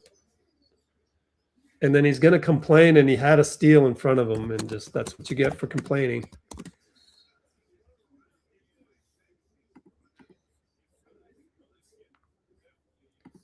The only thing Brandon needs to work on is his mental. That's all he needs to work on.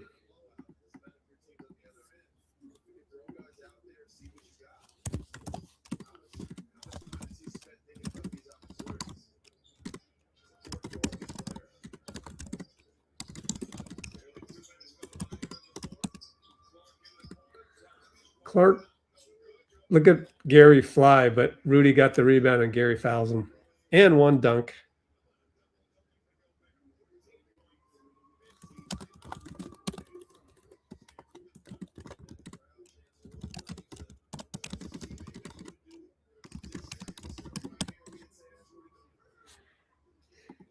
I mean, that's not entirely true. Only thing Pods needs to work on, actually, he needs to work on his dribbling.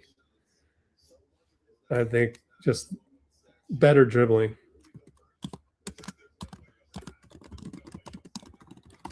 Tonight's recap is going to be like a scouting report, honestly.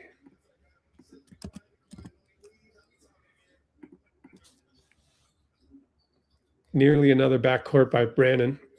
Gets a screen from QP over to Gee. Don't do too much, Gee. He dribbles, dribbles, dribbles. Inside. Fadeaway Nas. Scores. All right. He did a lot, and he scored.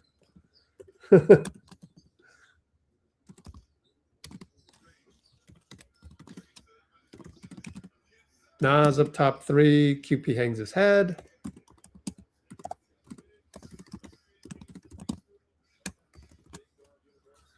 Gee tries to do too much. Lost the ball.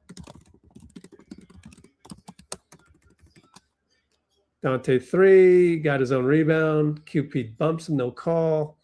They're just whipping the ball around for fun. Clark, foul on QP. How's Leon's doing? Did he just disappear?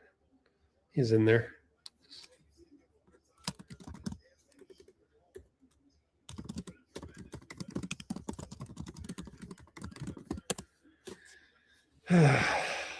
Gee, trying to do too much. It's hard to resist when when your uncles are injured.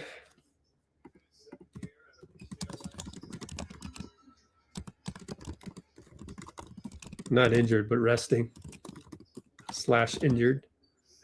Timeout. Pat. Why? I don't understand this. Why did you call timeout? Let's go home, dude. 91-63. I guess they're tired. Give them that.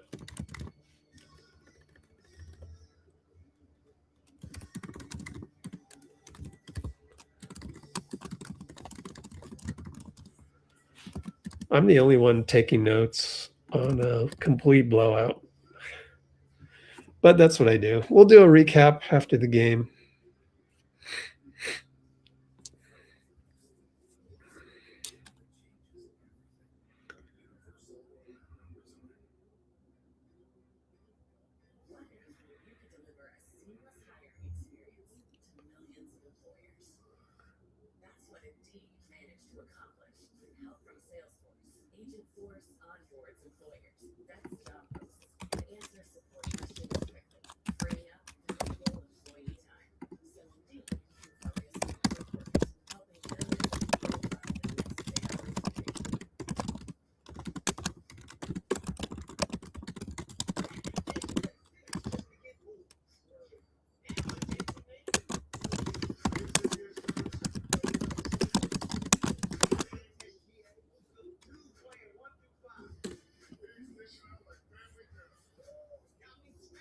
Again, I did all of my arguments for getting AD and Clay in a video. It's just a mathematical equation. The mathematical equations. However, there are some holes in it, like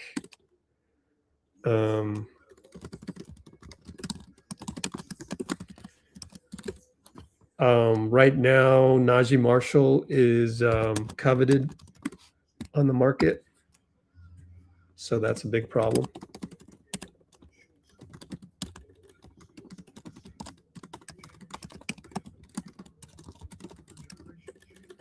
Coveted by many teams.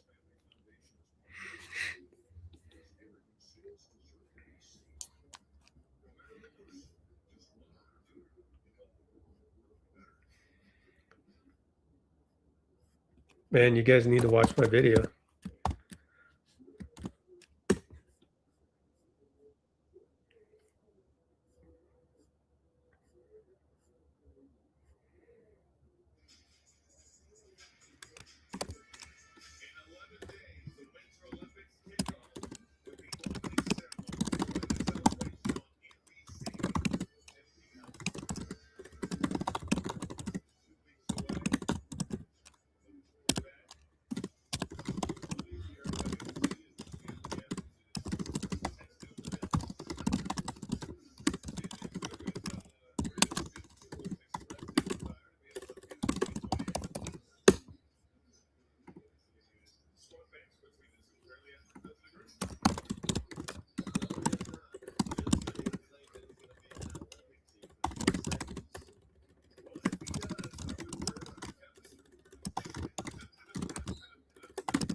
You guys should watch the video, guys. Those of you that are making snap comebacks on the AD Clay idea, it really is 50-50. You know, you got to give me that. It's not like a, oh, hell no type of deal. I would be shocked if you really thought it was, oh, hell no. I mean, what is your team? Your team is going to be this plus Steph and Draymond and Melton and Al. So Melton's your number 2. I'd rather have a guy that's chronically injured. At least when he's available, we're damn good. We're a 6 seed. You cannot tell me we have a 6 seed team without Jimmy. Jimmy gets us to the 6 seed. That's where he gets us. But it's all in the video, so why am I repeating myself a million times? It's unfair for you to not hear the entire argument, and you're just thinking it's Clay. So it's a little annoying for me to hear that, but it's understandable because you don't have the full context. So it's like you're watching a tweet from an aggregator, so you don't know. You don't know the whole equation of it. And we get Najee Marshall, so you didn't hear that part. So like you're already dismissing it, and you don't even know what the whole deal entails. And we're getting rid of Buddy, so we're replacing Buddy with Clay. Like who wouldn't replace Buddy with Clay, right?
$94.66 with 6:45 to go.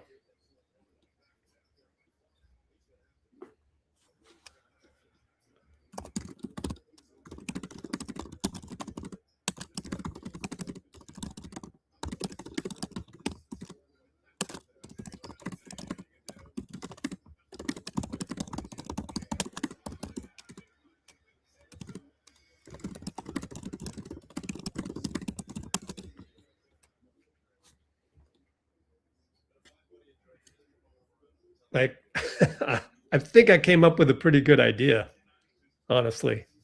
Like, what's your idea? You want to trade JK for Wiggins? Like, what is your idea? I'll bet you my idea is better than yours. Your idea is like, keep the team the same, which means, by the way, JK is probably out for a month. And then you have the old guys, you know, just 2 out of the 3 old, you know, former All-Stars are available. I'd rather have 2.5 AD representing the half. But you need to like, I'm asking you to come up with a solution that's better than mine, because I could tell you what, the solution of staying the same isn't going to work, because that's not going to get us the 6th seed. So staying the same with Jimmy completely out until February 2027 that doesn't work.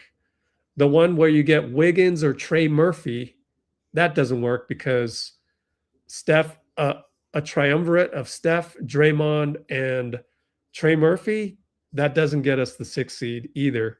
We're not beating Minnesota, even with Trey Murphy.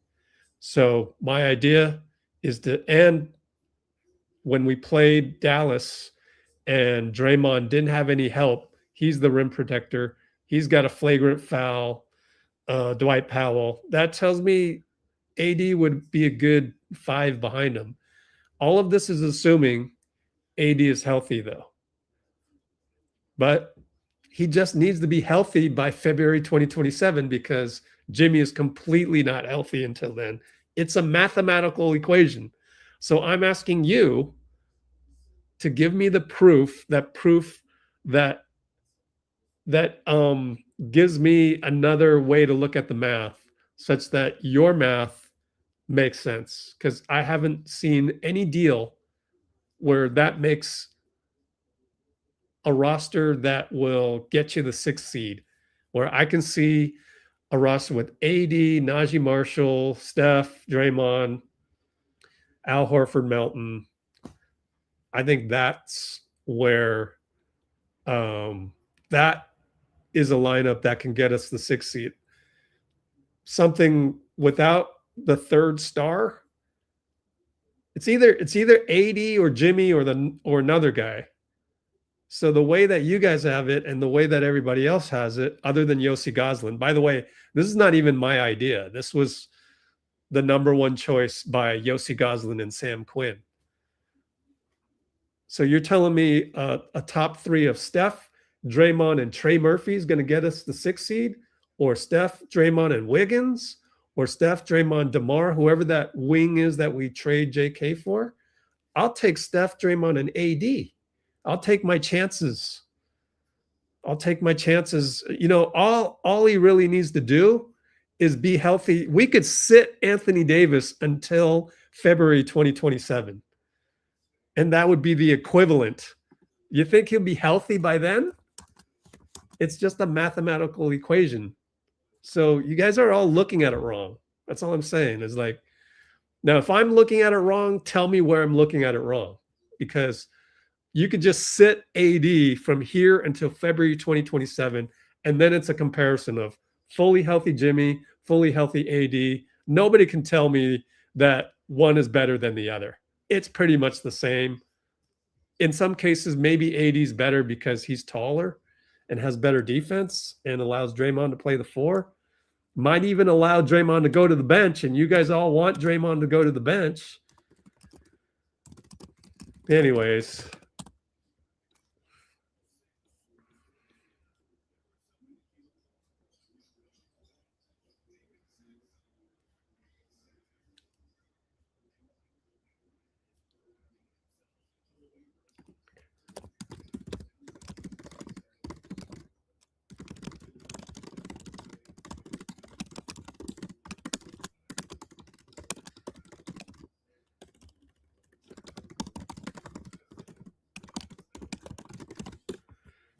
Cholo, you're completely missing the point. You're completely missing the point. Like, you haven't given me a roster. Just, that's my simple question. Simple question to you.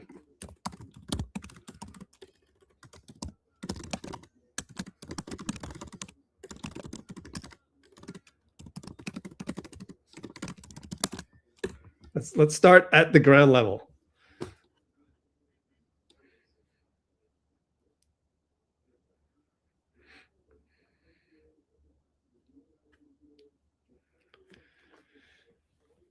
I'm willing to, you know, I'm just like any other physicist.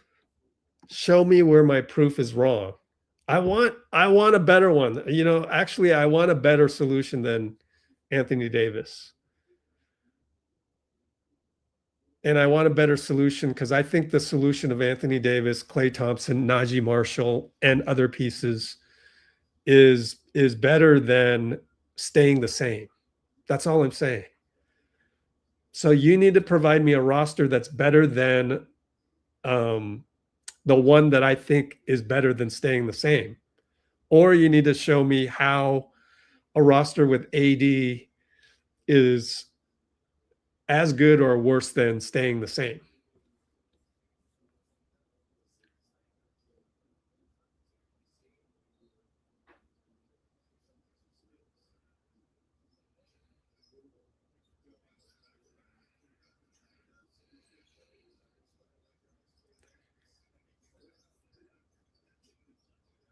I'm just saying, like, AD just needs to be fully healthy on February 2027, the same day Jimmy's healthy, right? That's not that big of a risk.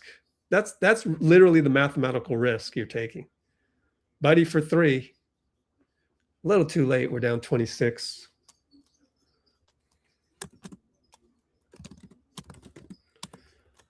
Oh, well, I don't know. I think I just need to be, I need someone to prove my roster wrong. And AD always is hurt. Like, but Jimmy's hurt. So Pat dribbles to Joe Ingles.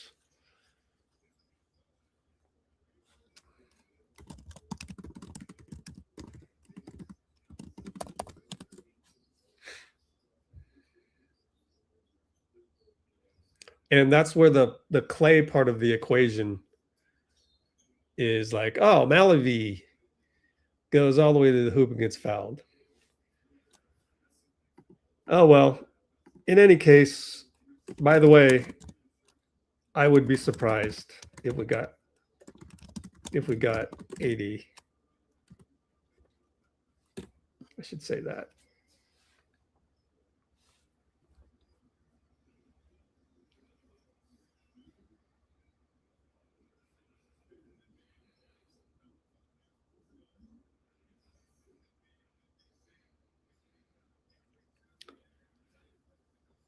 Yeah, Najee Marshall in the trade. I'd probably not do the trade.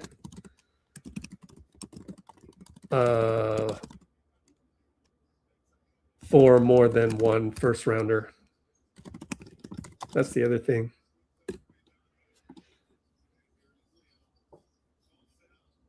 Oh, TRAYCE just can't catch the ball today. So he messed up an alley-oop and they come back with a dunk. 102.76, 3:29 to go.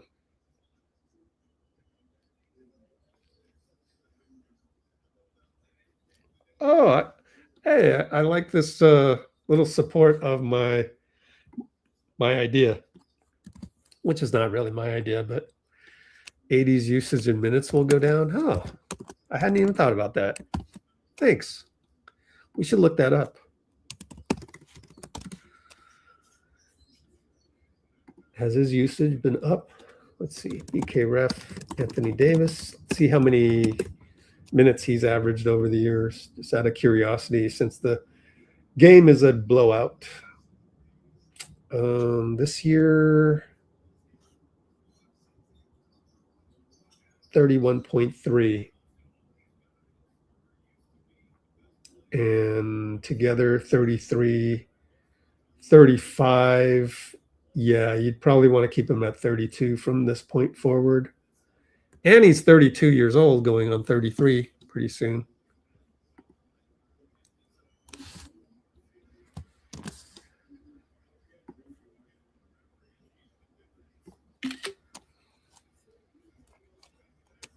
Well,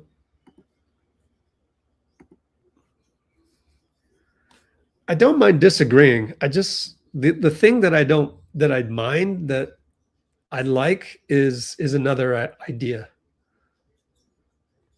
or an argument to stay the same.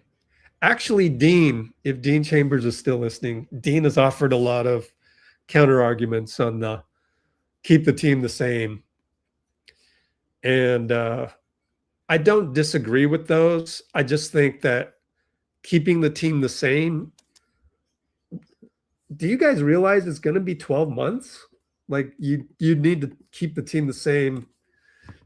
Okay, with JK, you would shop JK in the off season. I just don't know what else you could get. So sort of keeping the team the same is needed for 12 months.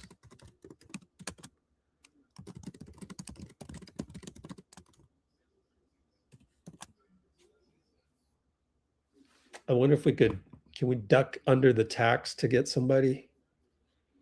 We'd have to get rid of probably Buddy and now how much are we above the luxury tax? Probably way too much.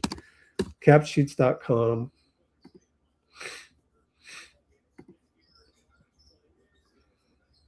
I will say this, Melton's getting better and he's getting more minutes. So, okay. Luxury tax. We're 19 million over luxury tax. So you have to get rid of, you could just completely get rid of Jonathan and get somebody else.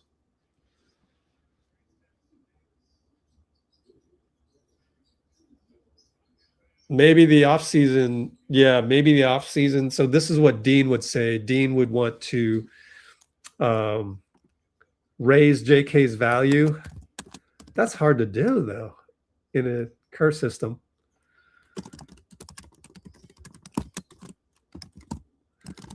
And then do something in the off season. But who would you get? You'd have to, I mean, you can go look at the guys making, 20, 25 million, which we have done before. And like, I just don't think like without Jimmy, like MPJ doesn't make us materially better. Even Trey Murphy. I mean, maybe Zion if he's fully healthy. So if someone came to me and says, no, instead of the AD idea, here's what we do.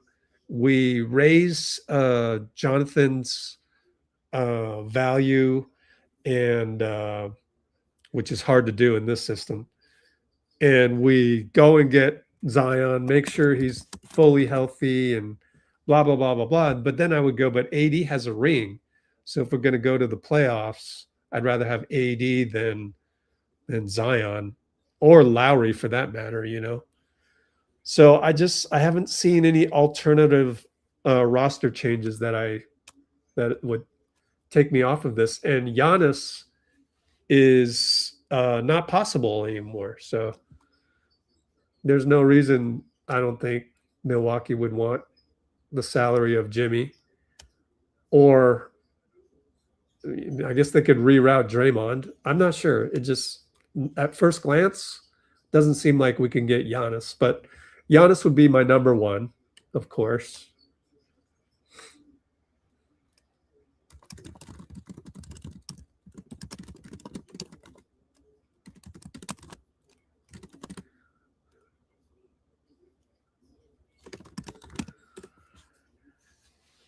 I think I was just a little annoyed. 22 seconds left before we end this one. 108.81. Little perturbed that it seemed like the deal was being shot down because of Clay. And Clay is the side piece. Clay is like the icing on the cake. Show us something, Leon's. Oh, he went behind the back on Joe Ingles. Okay. He showed us something to end the game. 13 seconds left. Oh, wow. All right, the final is going to be 108.83. Blow up. I saw the word blow up. Blow it up next off season. Why not just change it now then?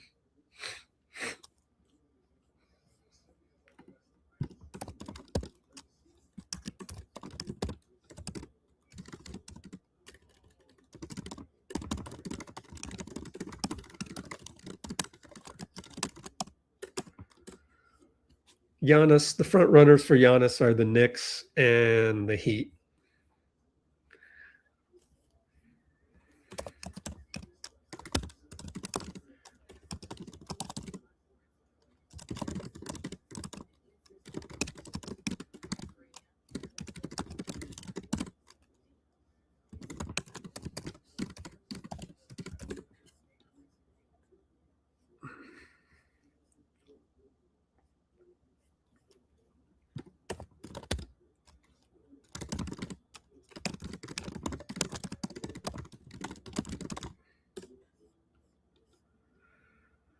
And Lacob's not going to tank the Warriors. Let's do another commercial break. Commercial break, then I'll do game recap, which might be considered a youngster scouting report, unfortunately. Although we did have some bright moments, but it's much of the same. So here's the commercial break. Let it run, guys. And here we go. Commercial break coming up right now.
Don't change my handle, P. What's up? Well, I guess some people like the 80 idea.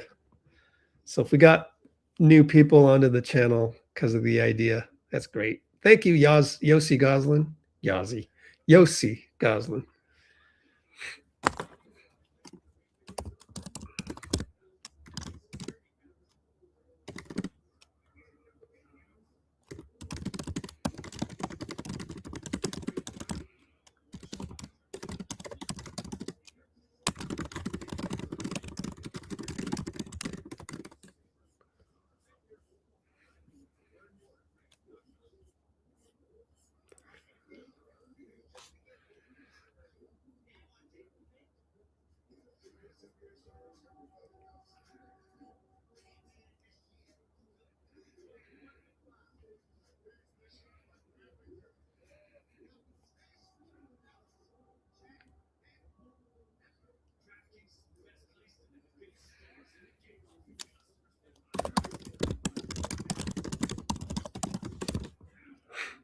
Actually, come to think of it, I appreciate Cholo giving me pushback because it makes me rehash all of the arguments the logic that I went through. So, you know, it's good to have that challenge. But there have been, by the way, no rumors whatsoever. But I can only hope that they're, you know, it's part of, you know, maybe negotiation tactic or, you know, look, if the Warriors really have not looked at the AD possibility and getting Clay in that deal and Najee Marshall and all that, and maybe Najee Marshall makes it untenable because we definitely need Najee Marshall in that deal because we're going to lose a guy like Moody, who's our number one, the guy that defends the other team's number one. So, so yeah, I mean, there's some holes in it. So Warriors have not made any overtures regarding AD and Anthony Davis. I need to say his full name because the editing software that I use it cuts off the name AD real quick. So anytime I talk about AD, it gets cut off. But Anthony Davis has not been talked about yet. And actually, he's not been talked about, but he's also been reported as probably not getting traded. But we'll see, right? I could see a scenario with the Warriors just want to keep it hush hush until the last moment and present the deal to Dallas at the last moment. That's something I want to talk about tomorrow, maybe with the live.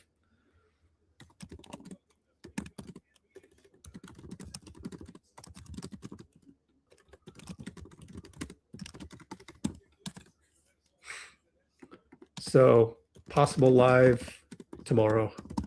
Let me switch the channel over to NBC Sports Bay Area to see who is talking on the podium.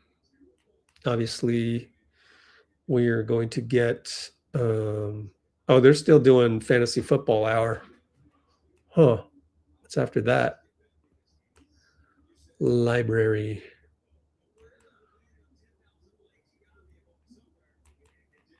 Post-game live. Watch January 23rd. No. Dubs Talk Live? No. Watched. So there's no post-game from NBC Sports Bay Area. TNT, weather. Scroll up to the ends. Nope. I can't stand TV version of YouTube TV. Very hard to navigate. Very, very, very hard. Let me just search on NBC, type this piece of shit in.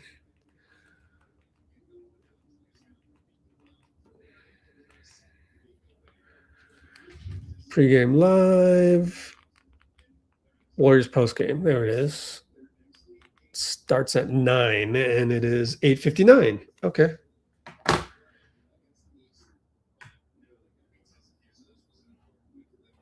Let's see here. Let's make sure we go to the right channel. Warriors post-game. Live it is. Okay. Oh, I got to click watch now. Too much to click. What? Wait a minute. This is different. Oh, that's January 23rd. Shit. Warriors post-game. This sucks. Today's the 26th.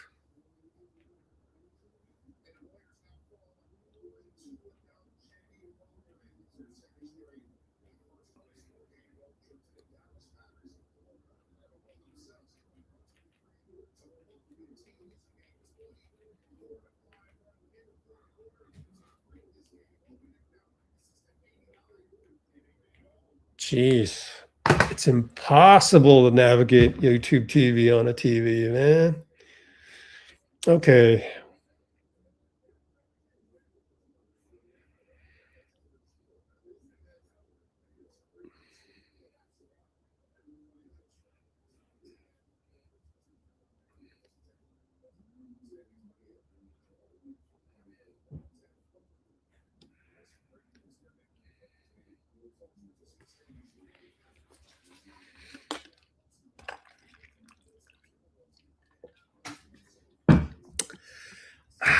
On Clay, let's see.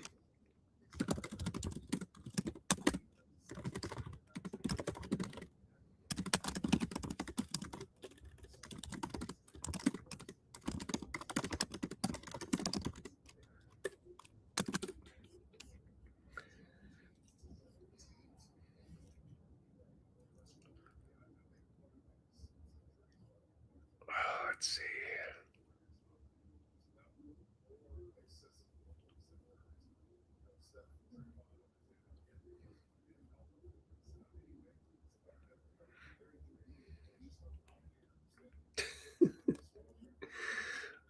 Well, you say Anthony Davis is not going to be a savior. He's more like a patient. Same thing with Jimmy, though. That's why I look at this from a logical, mathematical perspective. I don't see sticking with Jimmy as being all that great. But yeah, again, there are holes in the idea, which is like Najee Marshall might be sought after, and so on and so forth. So it's not like AD is completely available or whatever, but and maybe the Mavs want more than one draft pick, et cetera, et cetera.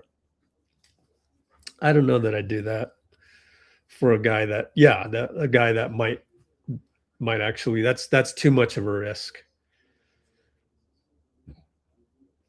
But part of that is part of the risk is that what was I going to say? We don't really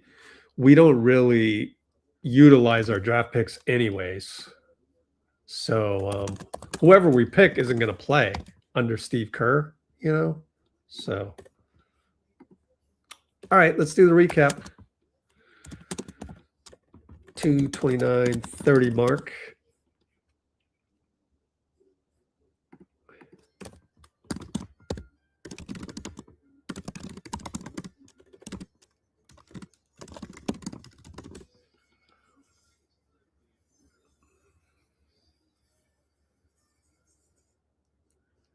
Yeah, I'm gonna have to, our post game has changed to just kind of wait for all of the interviews to come up at once later. And for now, we can use Discord to go and find both teams. Actually, we can, Jaylen Brown. Let's see, we can go all the way down and see if Steve's at the podium. Nope. Drew Holiday. So Portland played Boston. Dave McMenamin. Okay. Don't you East Bay? What's East Bay? Oh, the East Bay magazine.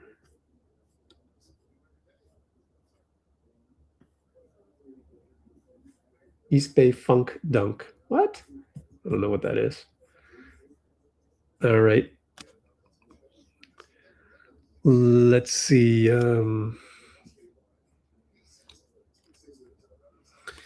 Okay, we're going to do the recap right now.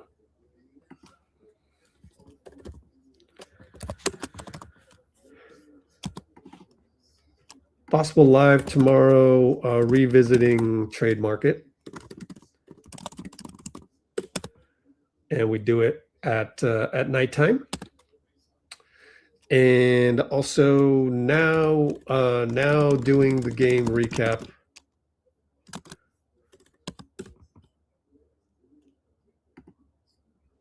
All right. Let me pull up.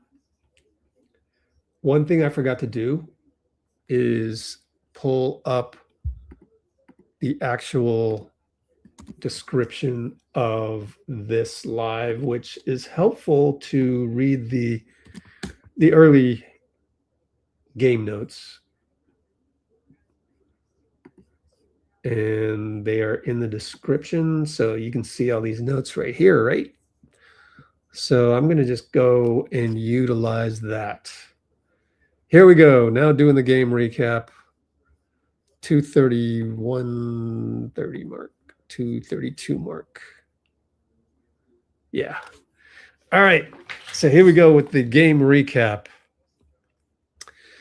Okay. I'm going to try and fly through this because it was a blowout loss, because so many people were injured or resting. Obviously, Steph with a knee soreness was questionable, then listed as out. So was Draymond with listed as a back issue.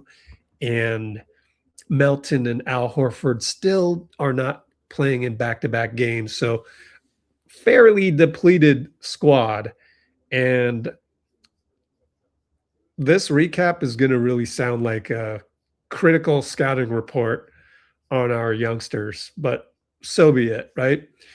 And I think it's a good lesson and reminder that this team, and I don't mind starting with this. I haven't even gotten to tip-off yet. By the way, Anthony Edwards also out. He was listed as questionable after Draymond and Steph were listed as out, which is, curious. But hey, look, if I'm the Timberwolves and I know that, You're going to play your second and third unit against my guys. Why would I play Ant Edwards, who is managing his own injuries, to play in a back-to-back? No point in doing that. So I have no problem with that. And yeah, the main thesis really of this whole recap is that this is a team that's built to complement Steph and Jimmy, of course. However, really, if you think about it, really it's Steph, and we had to get Jimmy at the previous trade deadline to bail us out. And, you know, he's been somewhat of a savior. It took a while to get to this point in a regular season. I say regular season because Steve Kerr has been on the podium saying that Jimmy came to us at the trade deadline last season and there were 31 games left. And really, after All-Star break, it is a race to the finish line. And that is something that the veterans can hone in on and focus on. Whereas when you're looking at an 82 game grind, in other words, the first 50 or so games, it's harder to manage. It just is. It's different.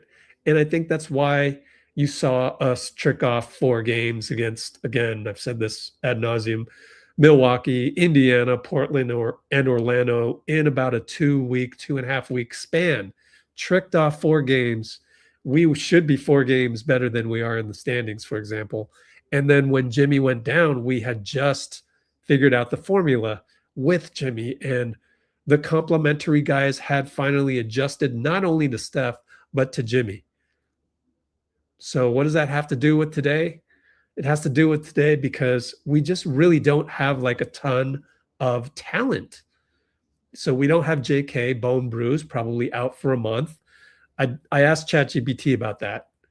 Bone bruise usually takes 4 to 6 weeks. There have been other instances of that, and you can go ask ChatGPT yourself, but there's a lot of players, a lot of good examples.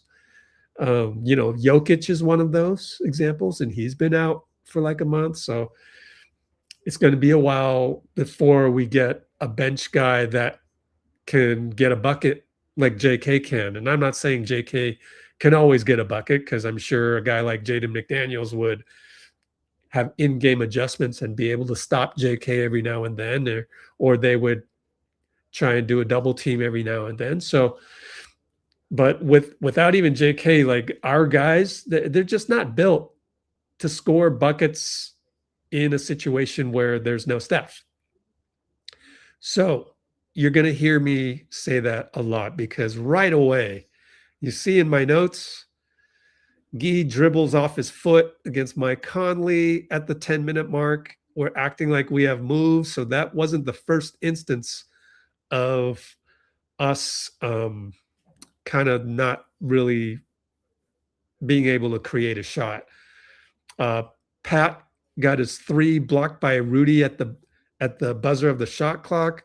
We're having trouble creating plays, and that's where you really need to go Indiana Hoosier style. I mean not Indiana Hoosiers, but Hoosiers the movie, where there's a lot of passing, there's a lot of ball movement, and everybody acts like a role player robot.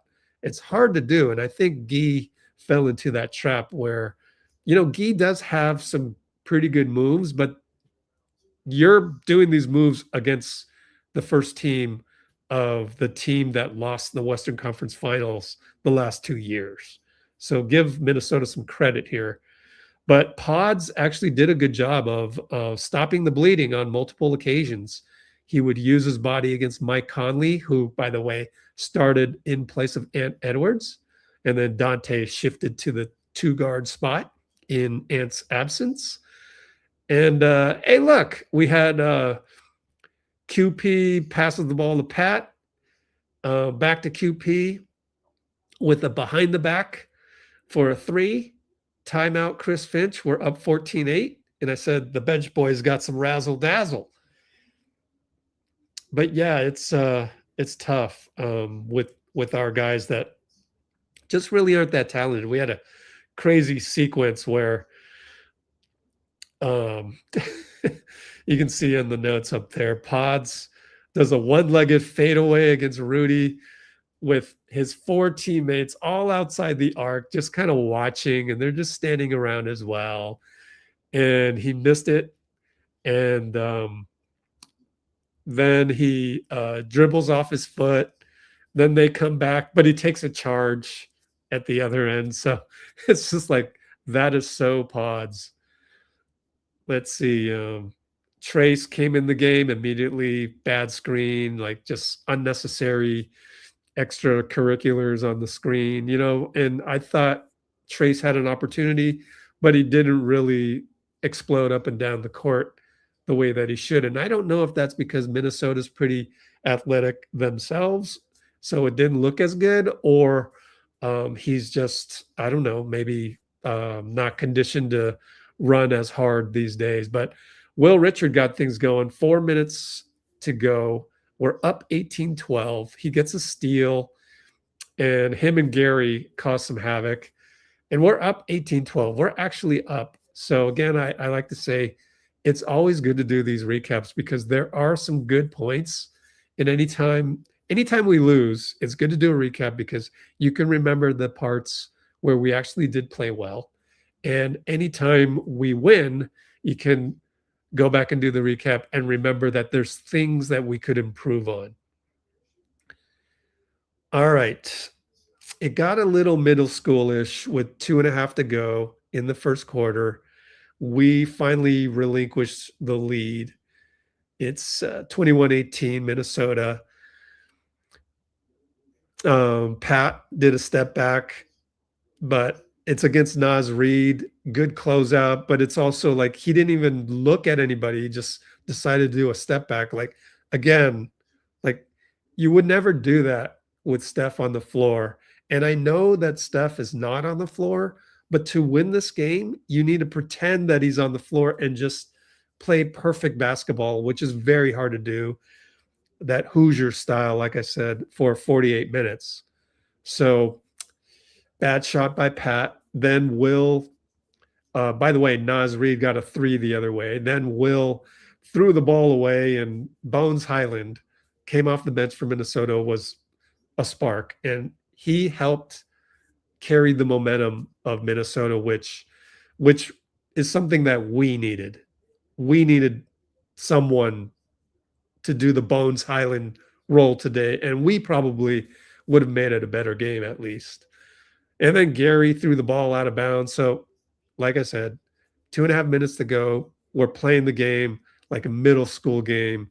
It's just havoc. It's pickup ball. It's not good basketball. And we end up that quarter, what was it? 20-21, which isn't that bad. In fact, Pod's got a lefty post banker against Jalen Clark to make it 21-20. All right, but let's see where the game really turned.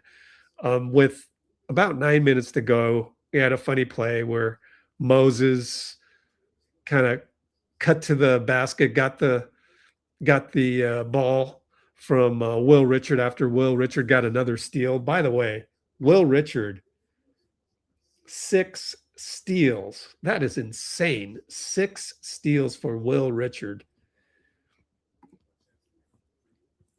But Moses kind of did the yoga pose, almost did the splits in the paint.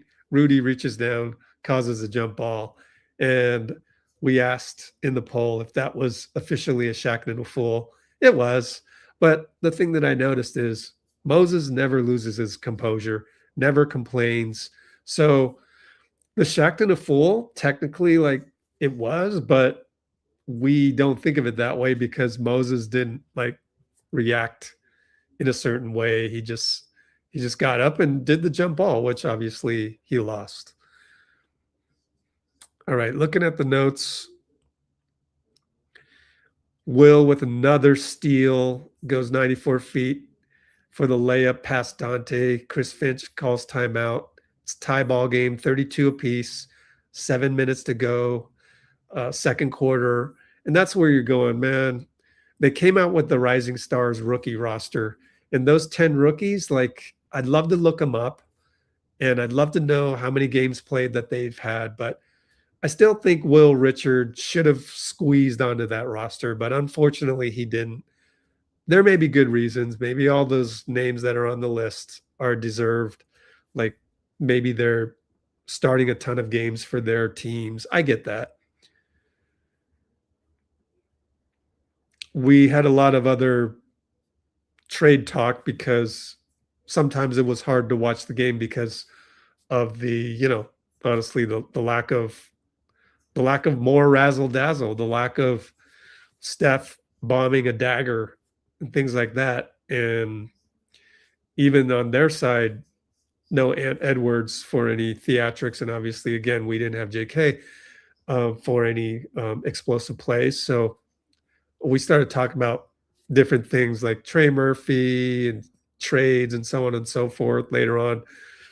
A lot of deep discussions on Anthony Davis, my idea for AD and Clay in a big roster changing deal, which is on our channel if you want to check that out. So is that more meaningful basketball? I mean, I would imagine it would be more so than tonight, but tonight we just had a lot of people out and that's, nobody's fault. And I thought it was kind of cool that Will Richard was feeling the vibes. Under 6 minutes to go, he does like a really nice sidestep three, Steph Curry style over Donte, but he missed it. But hey, look, he felt confident to do that, and I love that. Gee even got a step through one leg, nice layup. But it's like anytime he does that, like that's a good play. But then at the same time, I want him to stay in his lane. And I thought sometimes tonight he forced it way too much. We had another bad stretch of second unit blues, and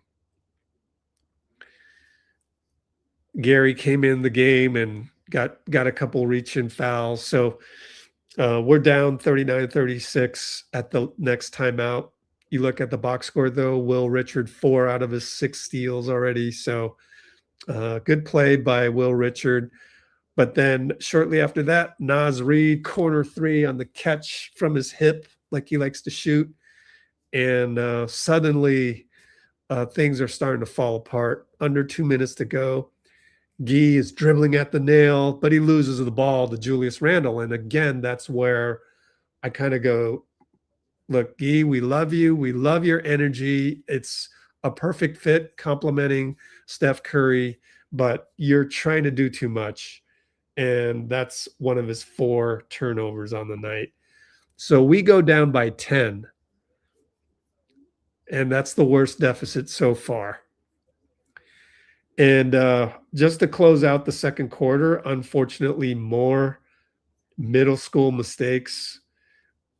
I call them middle school mistakes because they're very messy. It looks like a middle school game where there's turnover after turnover. Let's see. Moses goes inside. And even with Moses, I know that there's not a lot of choices for our complementary Steph players to make moves and stuff. But I also think Moses going into the lane and challenging Rudy. I mean, okay, like we just need more people to cut and provide themselves as a target. Instead, Moses is trying to go one-on-one and, against a former, defensive player of the year. It's just like, it's tough to score over Rudy. It just is, as much as we make fun of him in more serious games. And then they get a touchdown pass to Julius Randle for a dunk. And Rudy even made a spin move on Buddy, of all people, was fouled. And then they got the rebound on the second free throw, which was a miss. And Julius Randle attacks, scores. Now they're up by 15. Now it's a 12-2 run. You're under a minute to go. And to end the half, Rudy got a stop on the Pajemski, Trayce Jackson Davis pick and roll, stopping Trayce at the rim. And I I think maybe that affected TRAYCE because he didn't really play that well after that. And you go into halftime down 15 and, you know, final score ended up being what? Down by 25. So we move on to the third quarter, and that's where my notes switch over. So I'm going to switch over to the box score, but I'll try and fly through this because it was a blowout. Okay, third quarter.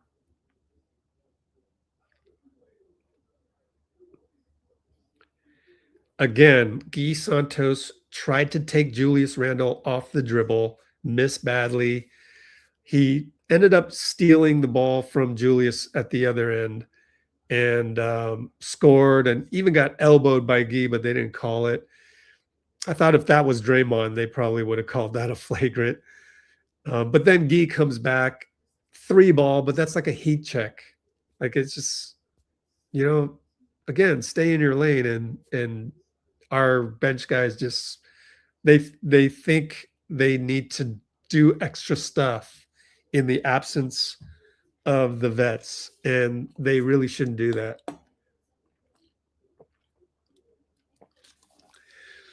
We had a foul by Mike Conley on Brandon before the screen, before he shot the 3.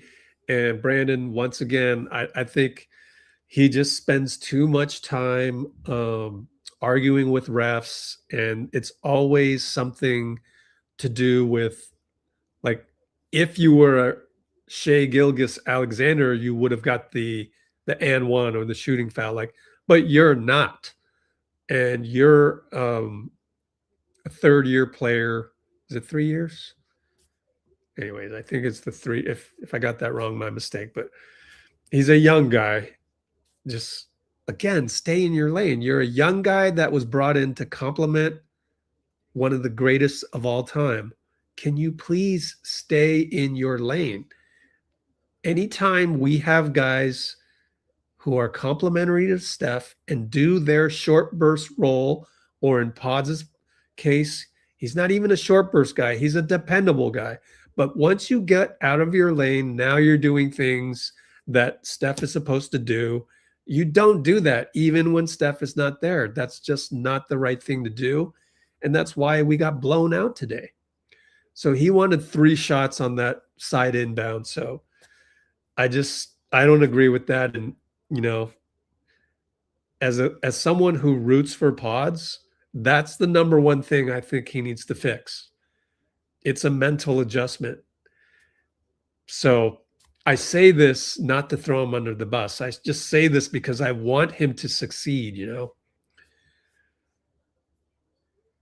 All right, let's see. Yeah, we had just, it was just slipping away. 16-point deficit when just little things that I notice, like Julius Randle shoots a 3 with no Timberwolf in sight, and yet when we rebound the ball, we bobble it. Like, that's not a good sign. And I think that's sometimes our young guys just, they don't have the mentality. I mean, that's a problem, right? Like where are the Bruce Bowen types? Like, I get it when you expect an elite guy to have like sort of this killer mentality. Klay Thompson in his prime, right? Even now, that's another reason why I think it would be icing on the cake to get Klay in a deal for Anthony Davis. Like, he still has the killer mentality in terms of just the demeanor. And guys like Quentin Post, Buddy Hield, they don't really have that demeanor. So when you have 4 guys that are getting the defensive rebound and you bobble it, like, you know, like, put some energy behind the desire to get the ball. And when you're a complimentary guy to one of the greatest of all time, I don't expect you to have that. So at the same time, you know, they only make Bruce Bowens and Manu Ginobili's and Robert Ory's.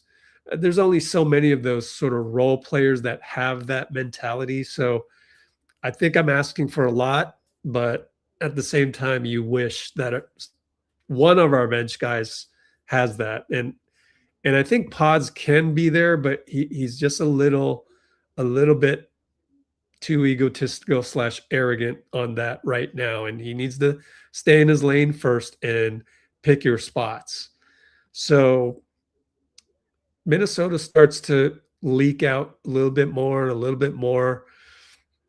Like I said, with the killer instinct, there was a play, 7 minutes, 43 seconds to go.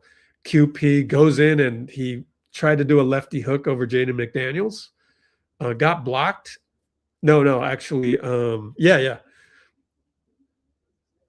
No, is this the one? Okay, I might have wrote the notes wrong, but QP shot a 3. It got blocked, got his own rebound, and well, I'm just going to go by my notes. He did a nice lefty hook over Jaden McDaniels.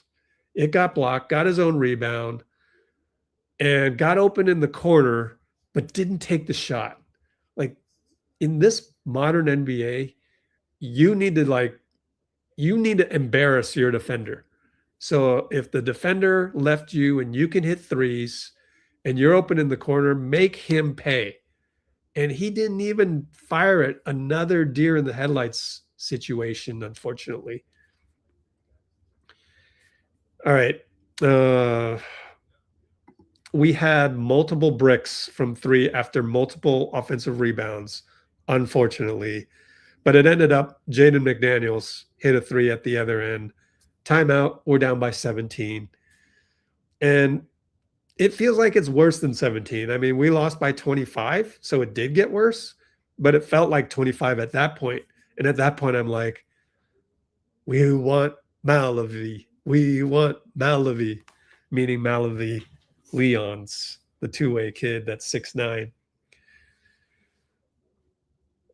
Okay. Will Richard got a steal on Donte again, so that was great. And later on, Guy actually played pretty good defense on Rudy, helped by TRAYCE. BP finds Guy for 3, and we're only down 12. We're only down 12. But oh no. Pods did a slow Euro and threw the ball out of bounds. That was only a second turnover. He only had 2. And then he got fouled, and then he argued again for the shooting foul. And it's like, nobody's paying attention to you. Just please don't argue anymore. Just play ball. You're a youngster. Play like you love the game. And then TRAYCE, he got a little from the sideline inbound. Pat lobbed it up to TRAYCE, and TRAYCE tried to finish with one hand when all he had to do was catch both hands, come down, and go right back up and put it in or dunk it in. So I don't know what happened, but Bones Hyland got an offensive rebound on the Naz Reid missed 3, and TRAYCE just looked kind of slow, or maybe he was tired. I'm not sure. Nevertheless, we're still only down by 17 with 3:46 to go in the third quarter. And then I think we made a critical mistake. Out of the timeout, Jerry Stackhouse called for a blitz of Bones Hyland.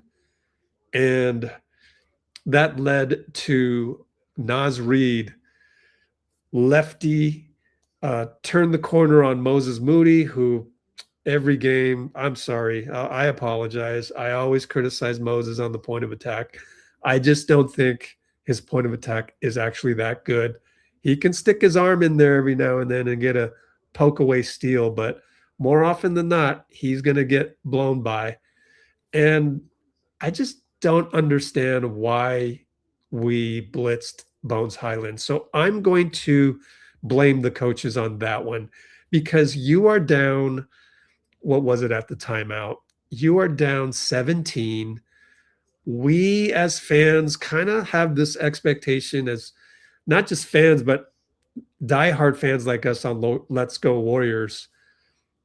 We as diehard fans on Let's Go Warriors, we kind of know our team, and it's like, tonight you're down 17. I don't think you try to get strategical and try to come back through strategy.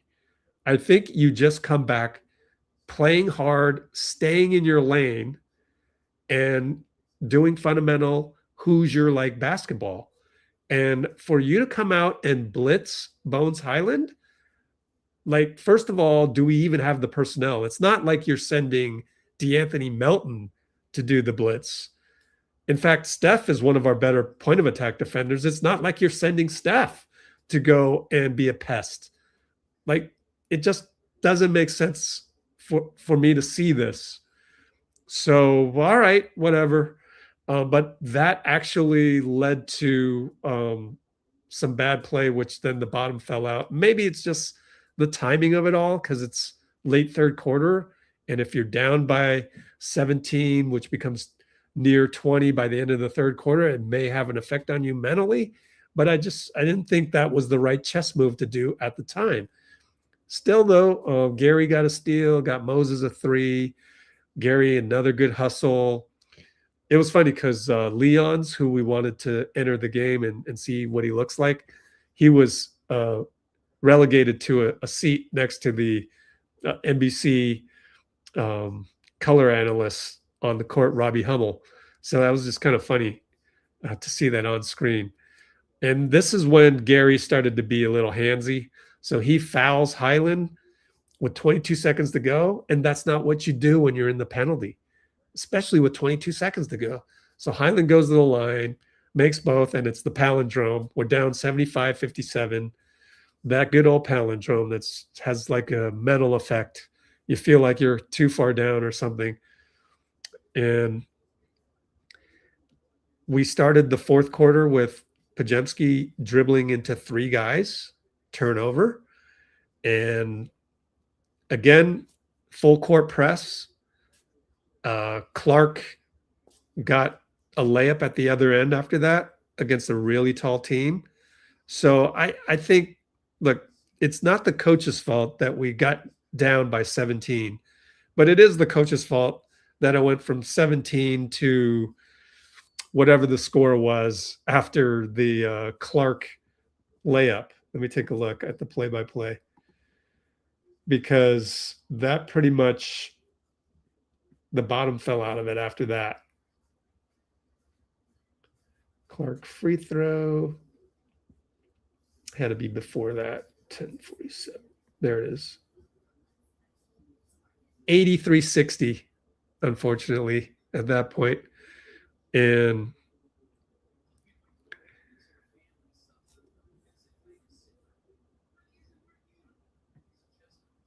after that, 10 minutes, 30 seconds to go. Podziemski drives, layup, brick, hangs his head. And the thing is he's hanging his head. Minnesota's having trouble like advancing the ball. Naz Reid ends up with the ball right next to Pods where he's hanging his head, which is around the left wing in the backcourt or our front court. And it's like, again, Pods can improve his game just by focusing on these little mental things. Like, if you just go out there and just play ball and just be a crazy guy that loves to play ball and never complains and just loves to play ball, diving here, diving there, taking charges here, don't dribble as much, things like that, you'll be a better player. Like, that's what Manu Ginobili was.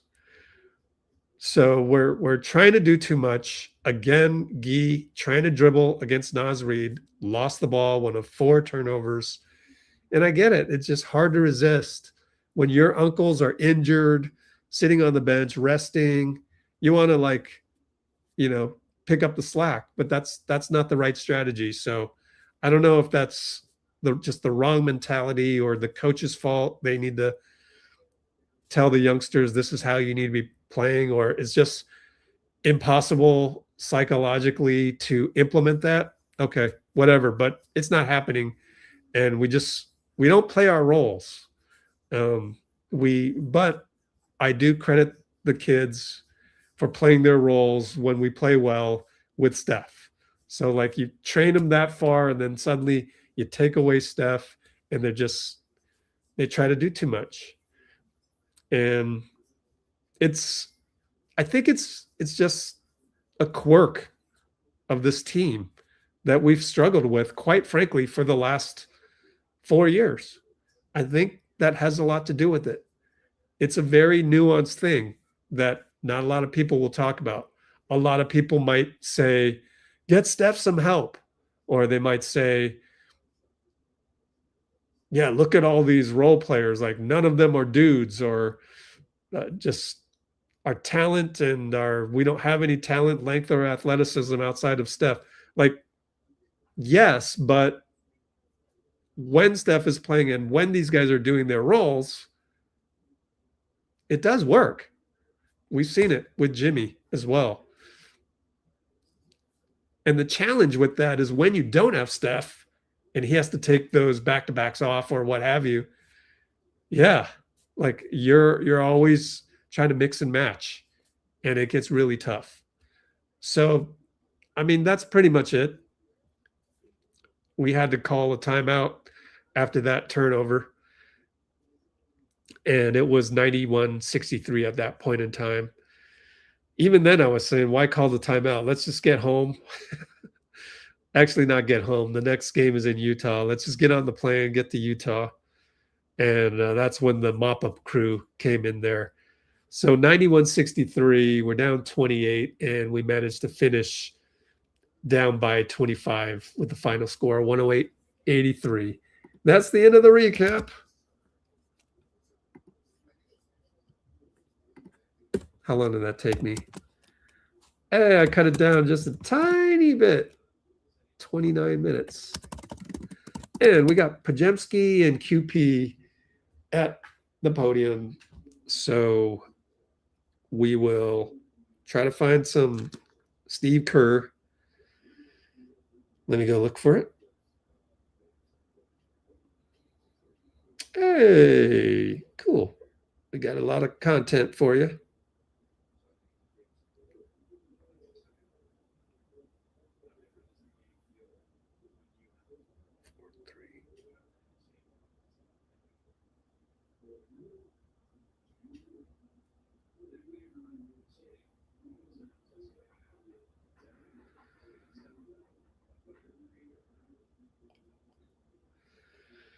Okay, we are getting this set up, and we'll get 4-1, guys.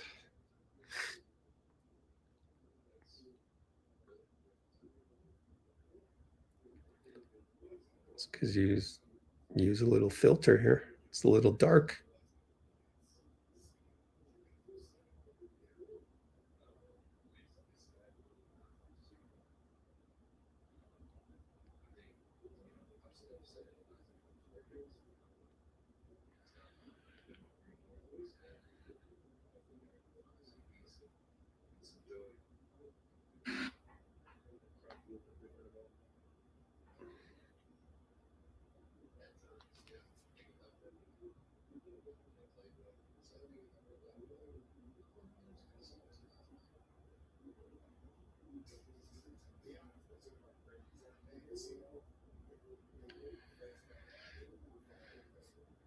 They got Guy at the podium as well.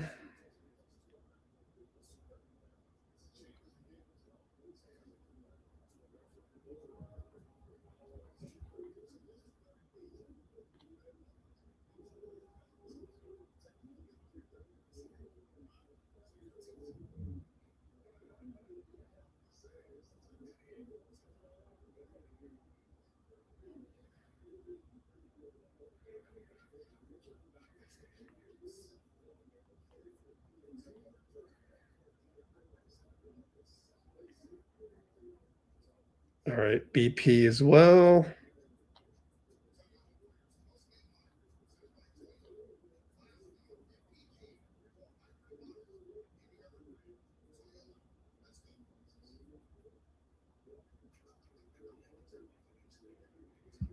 All right, you guys. We got 12 minutes of post game coming up for you.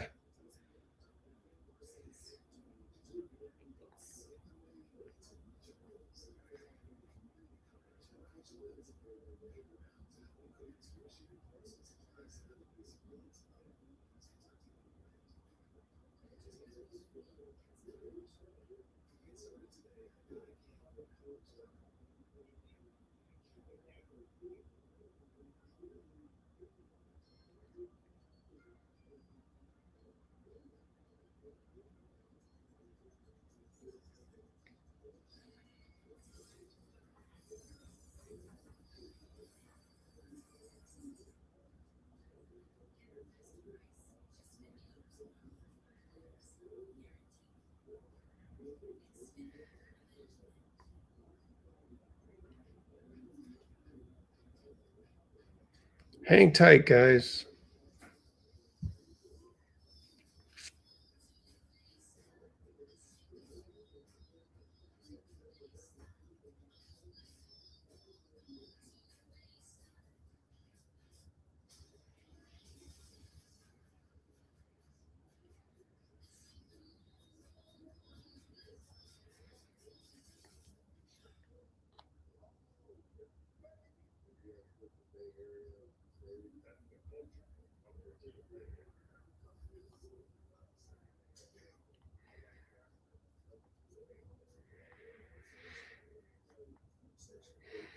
Okay.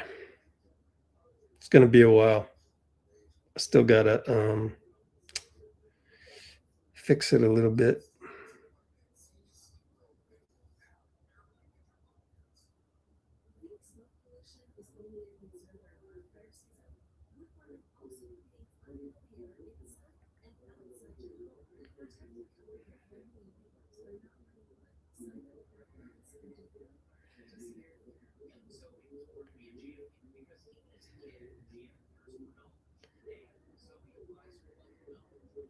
Cool.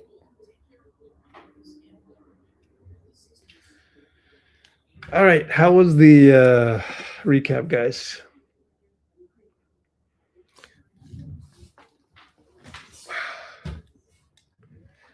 With you about the draft picks.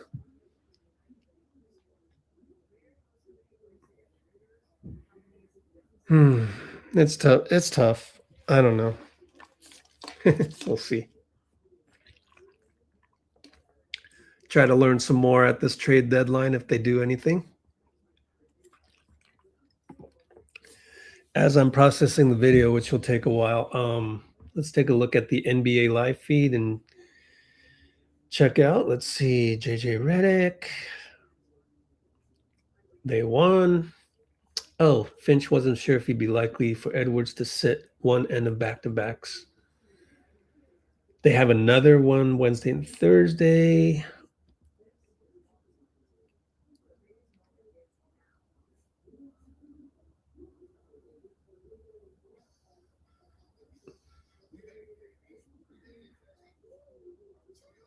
Knicks fans. There's Finchy, Bones Hyland.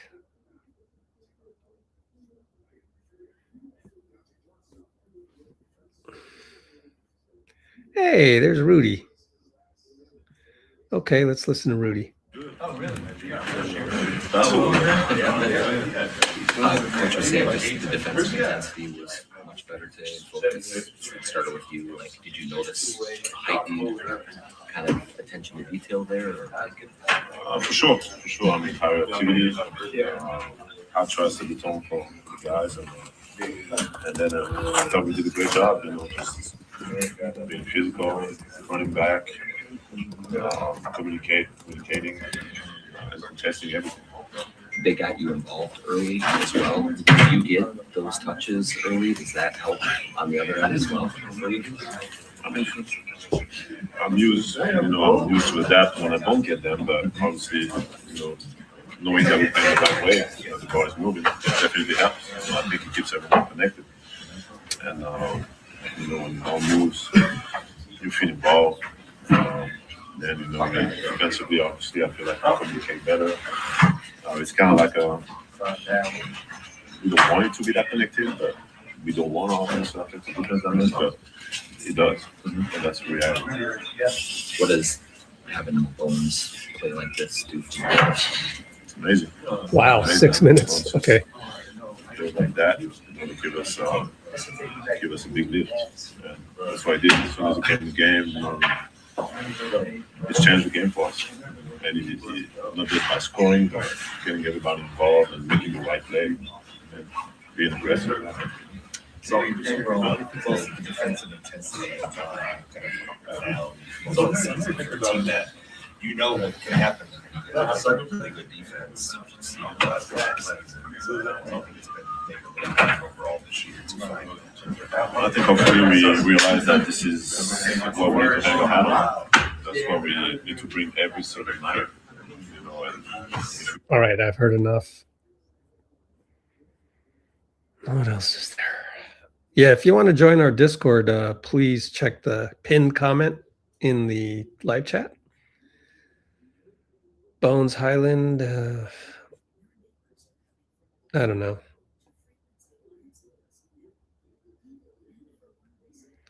Problems with the shooting mechanics of Will Richard? Wow. Huh. I won't be able to get into this, but you guys can go check that out. Obviously, I was doing play-by-play when that was discussed. Wow, the 40-year-old dropped 20 in the first half. Good for Boston. They're doing so well. Let's look at the standings, man. Wow. Just like shocking how good Boston is. Man, they're 5 games behind first place. That's insane. Joe Mazzulla, Coach of the Year candidate.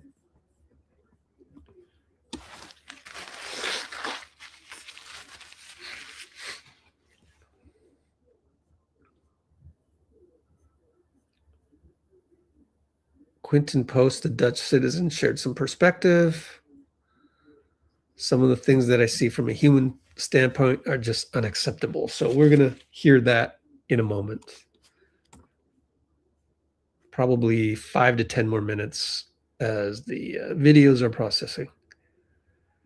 Naz Reid on what makes Minneapolis and Minnesota special. I like these, so let's listen to this. You've had a pretty special relationship just with Minneapolis. Like, what is it about Minnesota and Minneapolis that kind of makes this community so special to play in? Yeah, man, it's one love. I like to call it one love because it's like everybody's so supportive of each other. And they were supportive of me when I came in. You know, they didn't know. Nobody knew who I was. And everybody was so supportive of how hard I worked. So I can only imagine, you know, what it looks like from the outside looking in. So I think, you know, the support system is huge here, and it's always been loved. You know, just speaking of myself at least. And then, you know, just going in the outside world, and, you know, it's always, you know, people always dedicate themselves to one another. People always, you know, they care for one another and show so much. So being here for 7 years, I mean, I feel like this is home, away from home, you know. So I've always felt love here. And I think I want to try and give as much love as I can back to the city as much as possible. And, you know, I try to do whatever I can.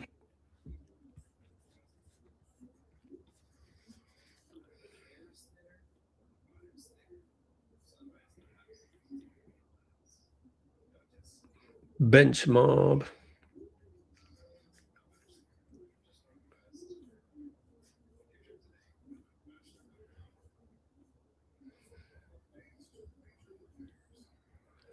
Austin Rivers was on a quest to figure out the Pajemski-Anthony Edwards beef. What? What? Oh, I wish I could listen to this. Let's look at the captions. Pajemski. Every time he scores, go.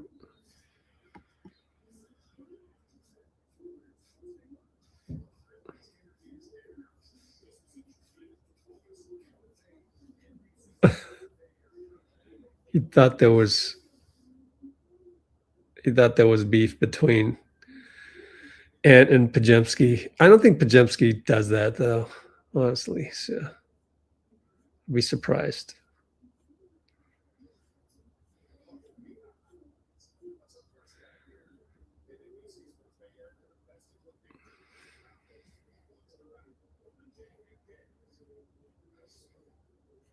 Yeah, Steve went into the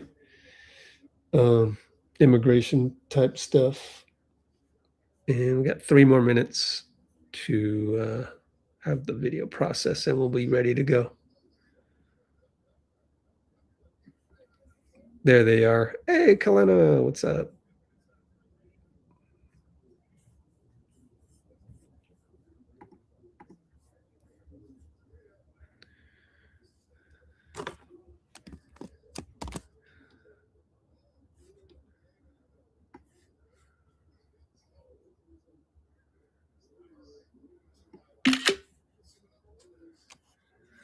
Let's keep going.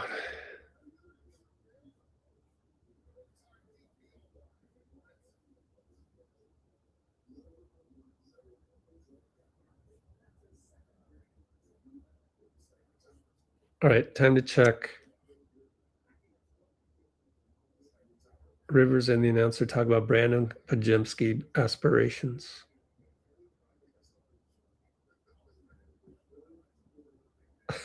Trace got a clutch free throw to prevent the local fans from free chicken. All right, let me check the video database. Not quite ready yet.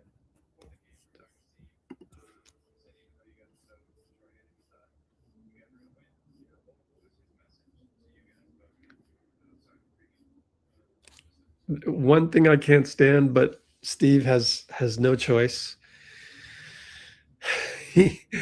Danny Emmerman asked Pajemski, he goes, Steve said he thought you guys were going to win. Like, I know you got to think that way, but can we be real about this?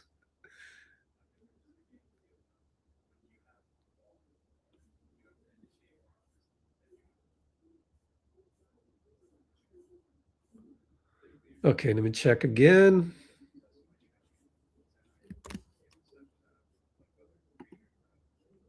Still not ready.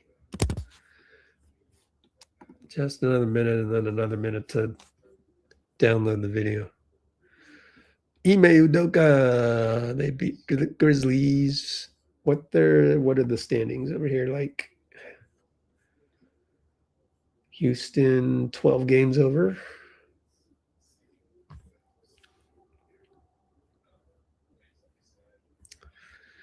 Okay. Check one more time.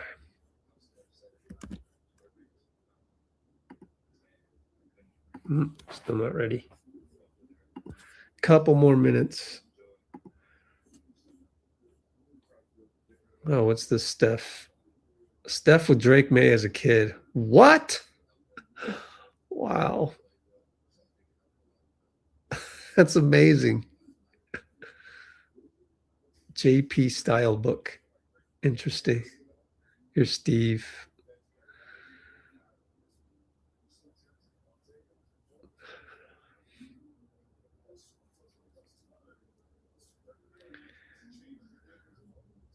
I can't stand it when the kids, they have to tweet the emojis.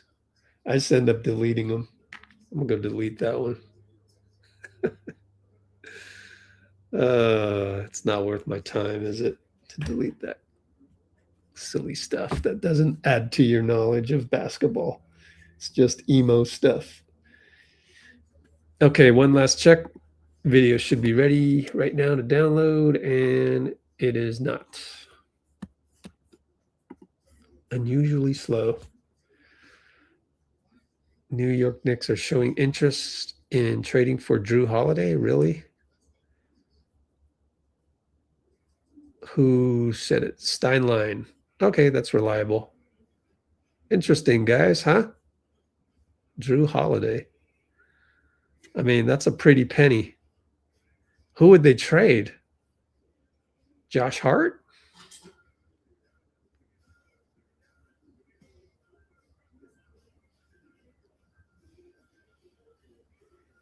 Wow, Drew Holiday and Jalen Brunson. Yeah, that would mean wow.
All right, let's fast forward down. Yeah, I talked a lot about the immigration stuff. So I bet you that will be the majority of, you know, the blowout video. So I am downloading it right now. And so we will have right here coming up, Steve, QP, Gee, Pod's entire post-game video now on. And that is coming up right now.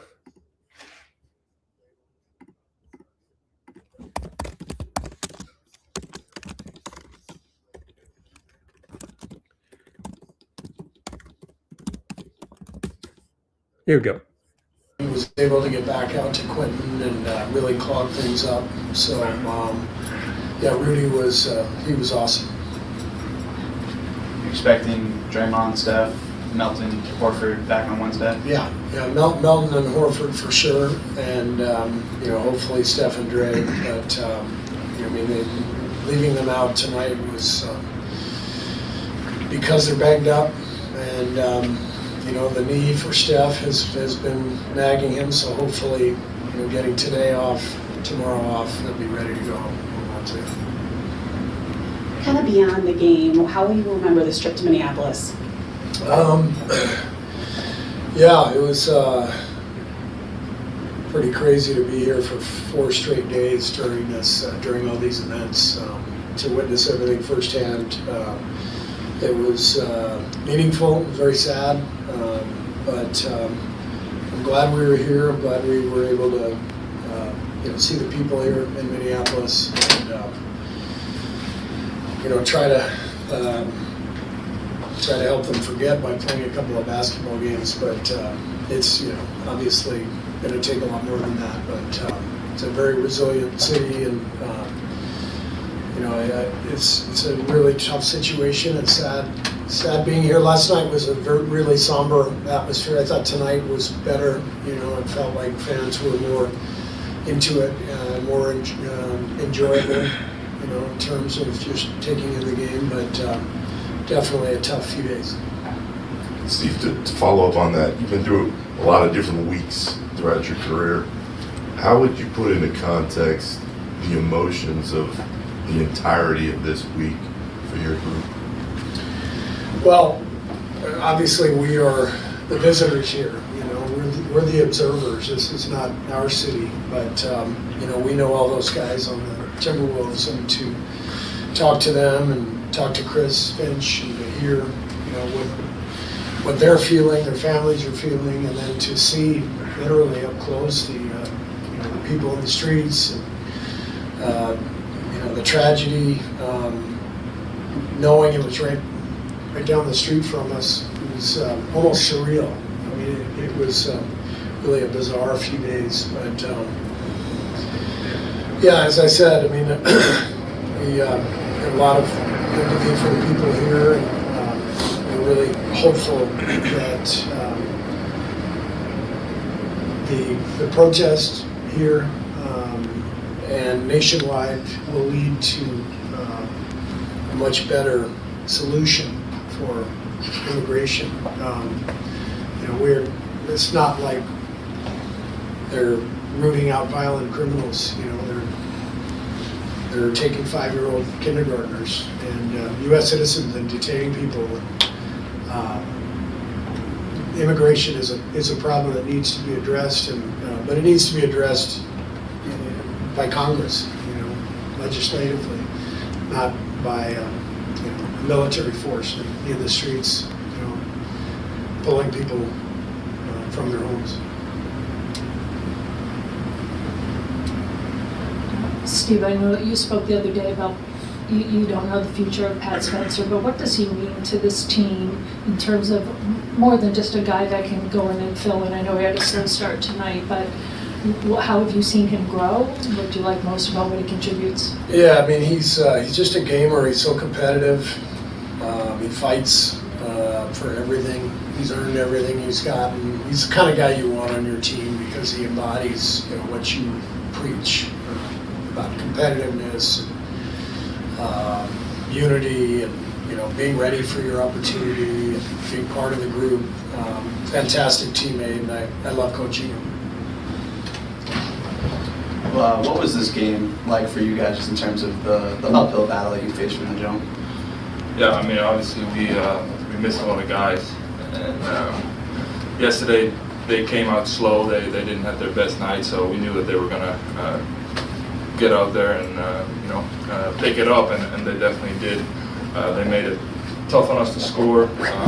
Overall, they played a good game, and we didn't make a lot of shots. But full credit to them. I thought they just played great. We couldn't get a lot going to them. What kind of factor was Gobert? Oh, he was tough. I mean, he just clogs up the whole paint. He kind of makes it tough.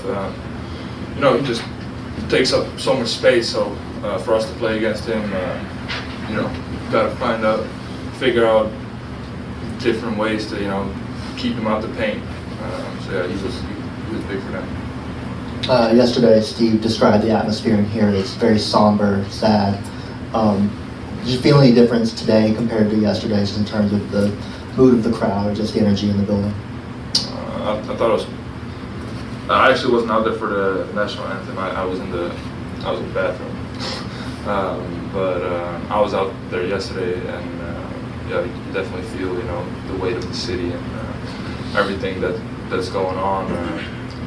I'm not an American citizen. I'm from Europe, but you feel for these people and what they're going through and what's happening is not right, and you feel that in the building.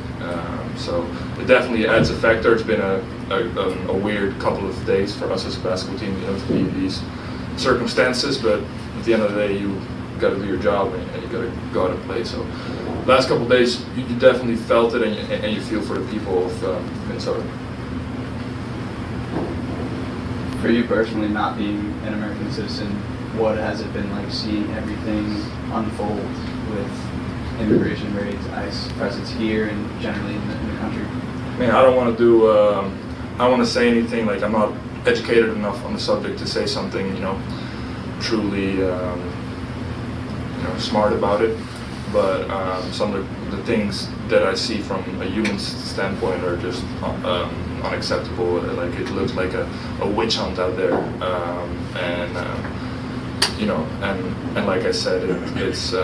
I think it's great to see the people of Minneapolis and the city to stand up. I think it's a beautiful thing, and that people go out there and stand for something. So I can only look from afar. And like I said, it's been a crazy couple of days being in the city. So yeah, it's been a lot. Great. Is that it? Cool. What was today like, just in terms of fighting kind of an uphill battle? We knew that would be a tough day. Coming from a back-to-back without Steph, Trey, all these guys. And the way that we won the game yesterday, we knew that they're gonna come in and just play strong, play hard, and they did it. I think we could do a better job on offense and moving the ball and everybody playing together.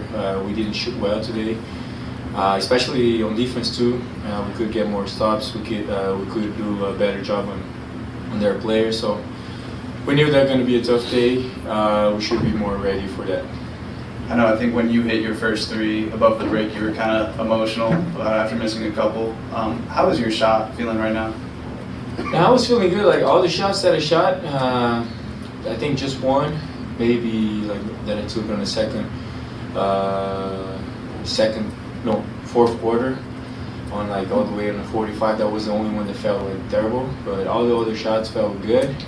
Looked like a going in and just bounced out the rim. We were missing a couple of wide open layups.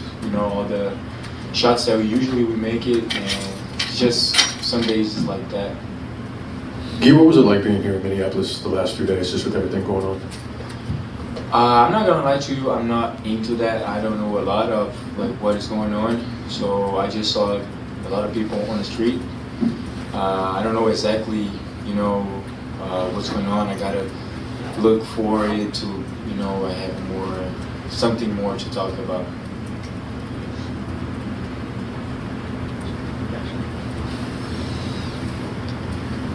I think you played, I don't have it in front of me, but 28, 29 minutes. Just does your approach change at all when you're playing more extended minutes compared to your usual 3 or 4 minute burst? I don't think that changed. Like, I feel like I play what the game gives to me, you know. So there's games that I'm gonna take. I don't know how many shots I took today. I think that might be the most in my career, 13 shots. And there's games that I just take 2 shots, but I gotta play hard on the offense board and like creating extra possession. Today was one of the days that I could shot a little bit more. There's some wide open shots that I missed, shots that I was trying to drive at the rim.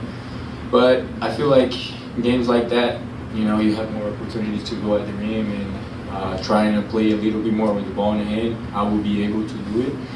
I think I could do a better job. I had not good turnovers numbers. So yeah, I will be ready to the next time when I had this opportunity to be able to help more in the team. Career high 10 rebounds, first double-double. Oh yeah. It feels better when it's, you know, winning, right? But take that. All right, you guys are good. All right, Pods in here.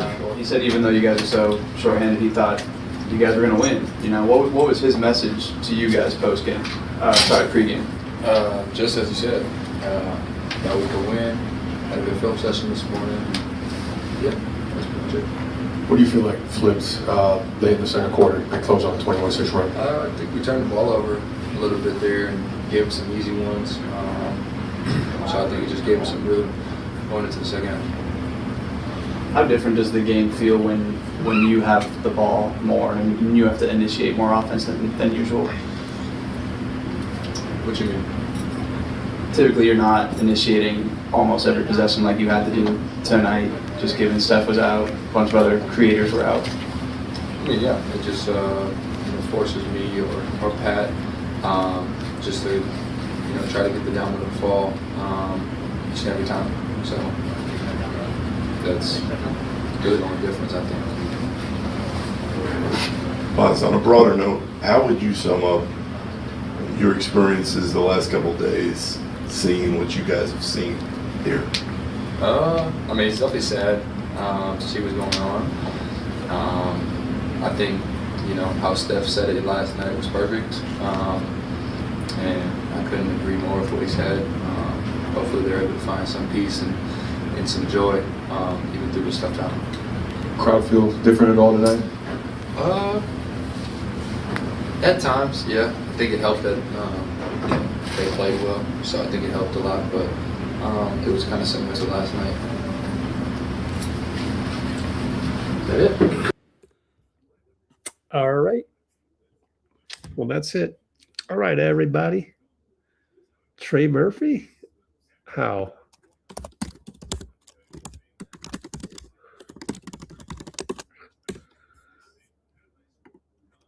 I don't think there's any. Is there evidence out there?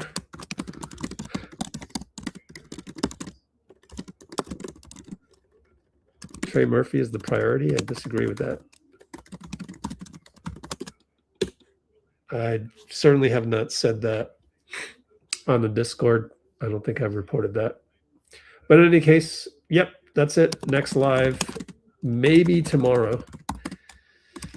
Maybe 7 or 8 p.m. Pacific for updates on trade market, which should clear up things like Trey Murphy, etc.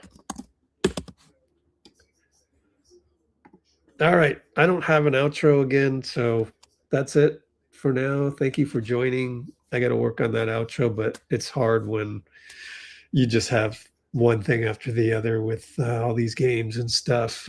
Let's try and look one last time at the Discord for anything. We'll go to this one. Let's see. Let's go all the way down. Yeah, nothing new. So that's it, guys. We will see you maybe tomorrow. And if not, then it will be Wednesday. Is it at 7? Let's see. 6 o'clock, Utah.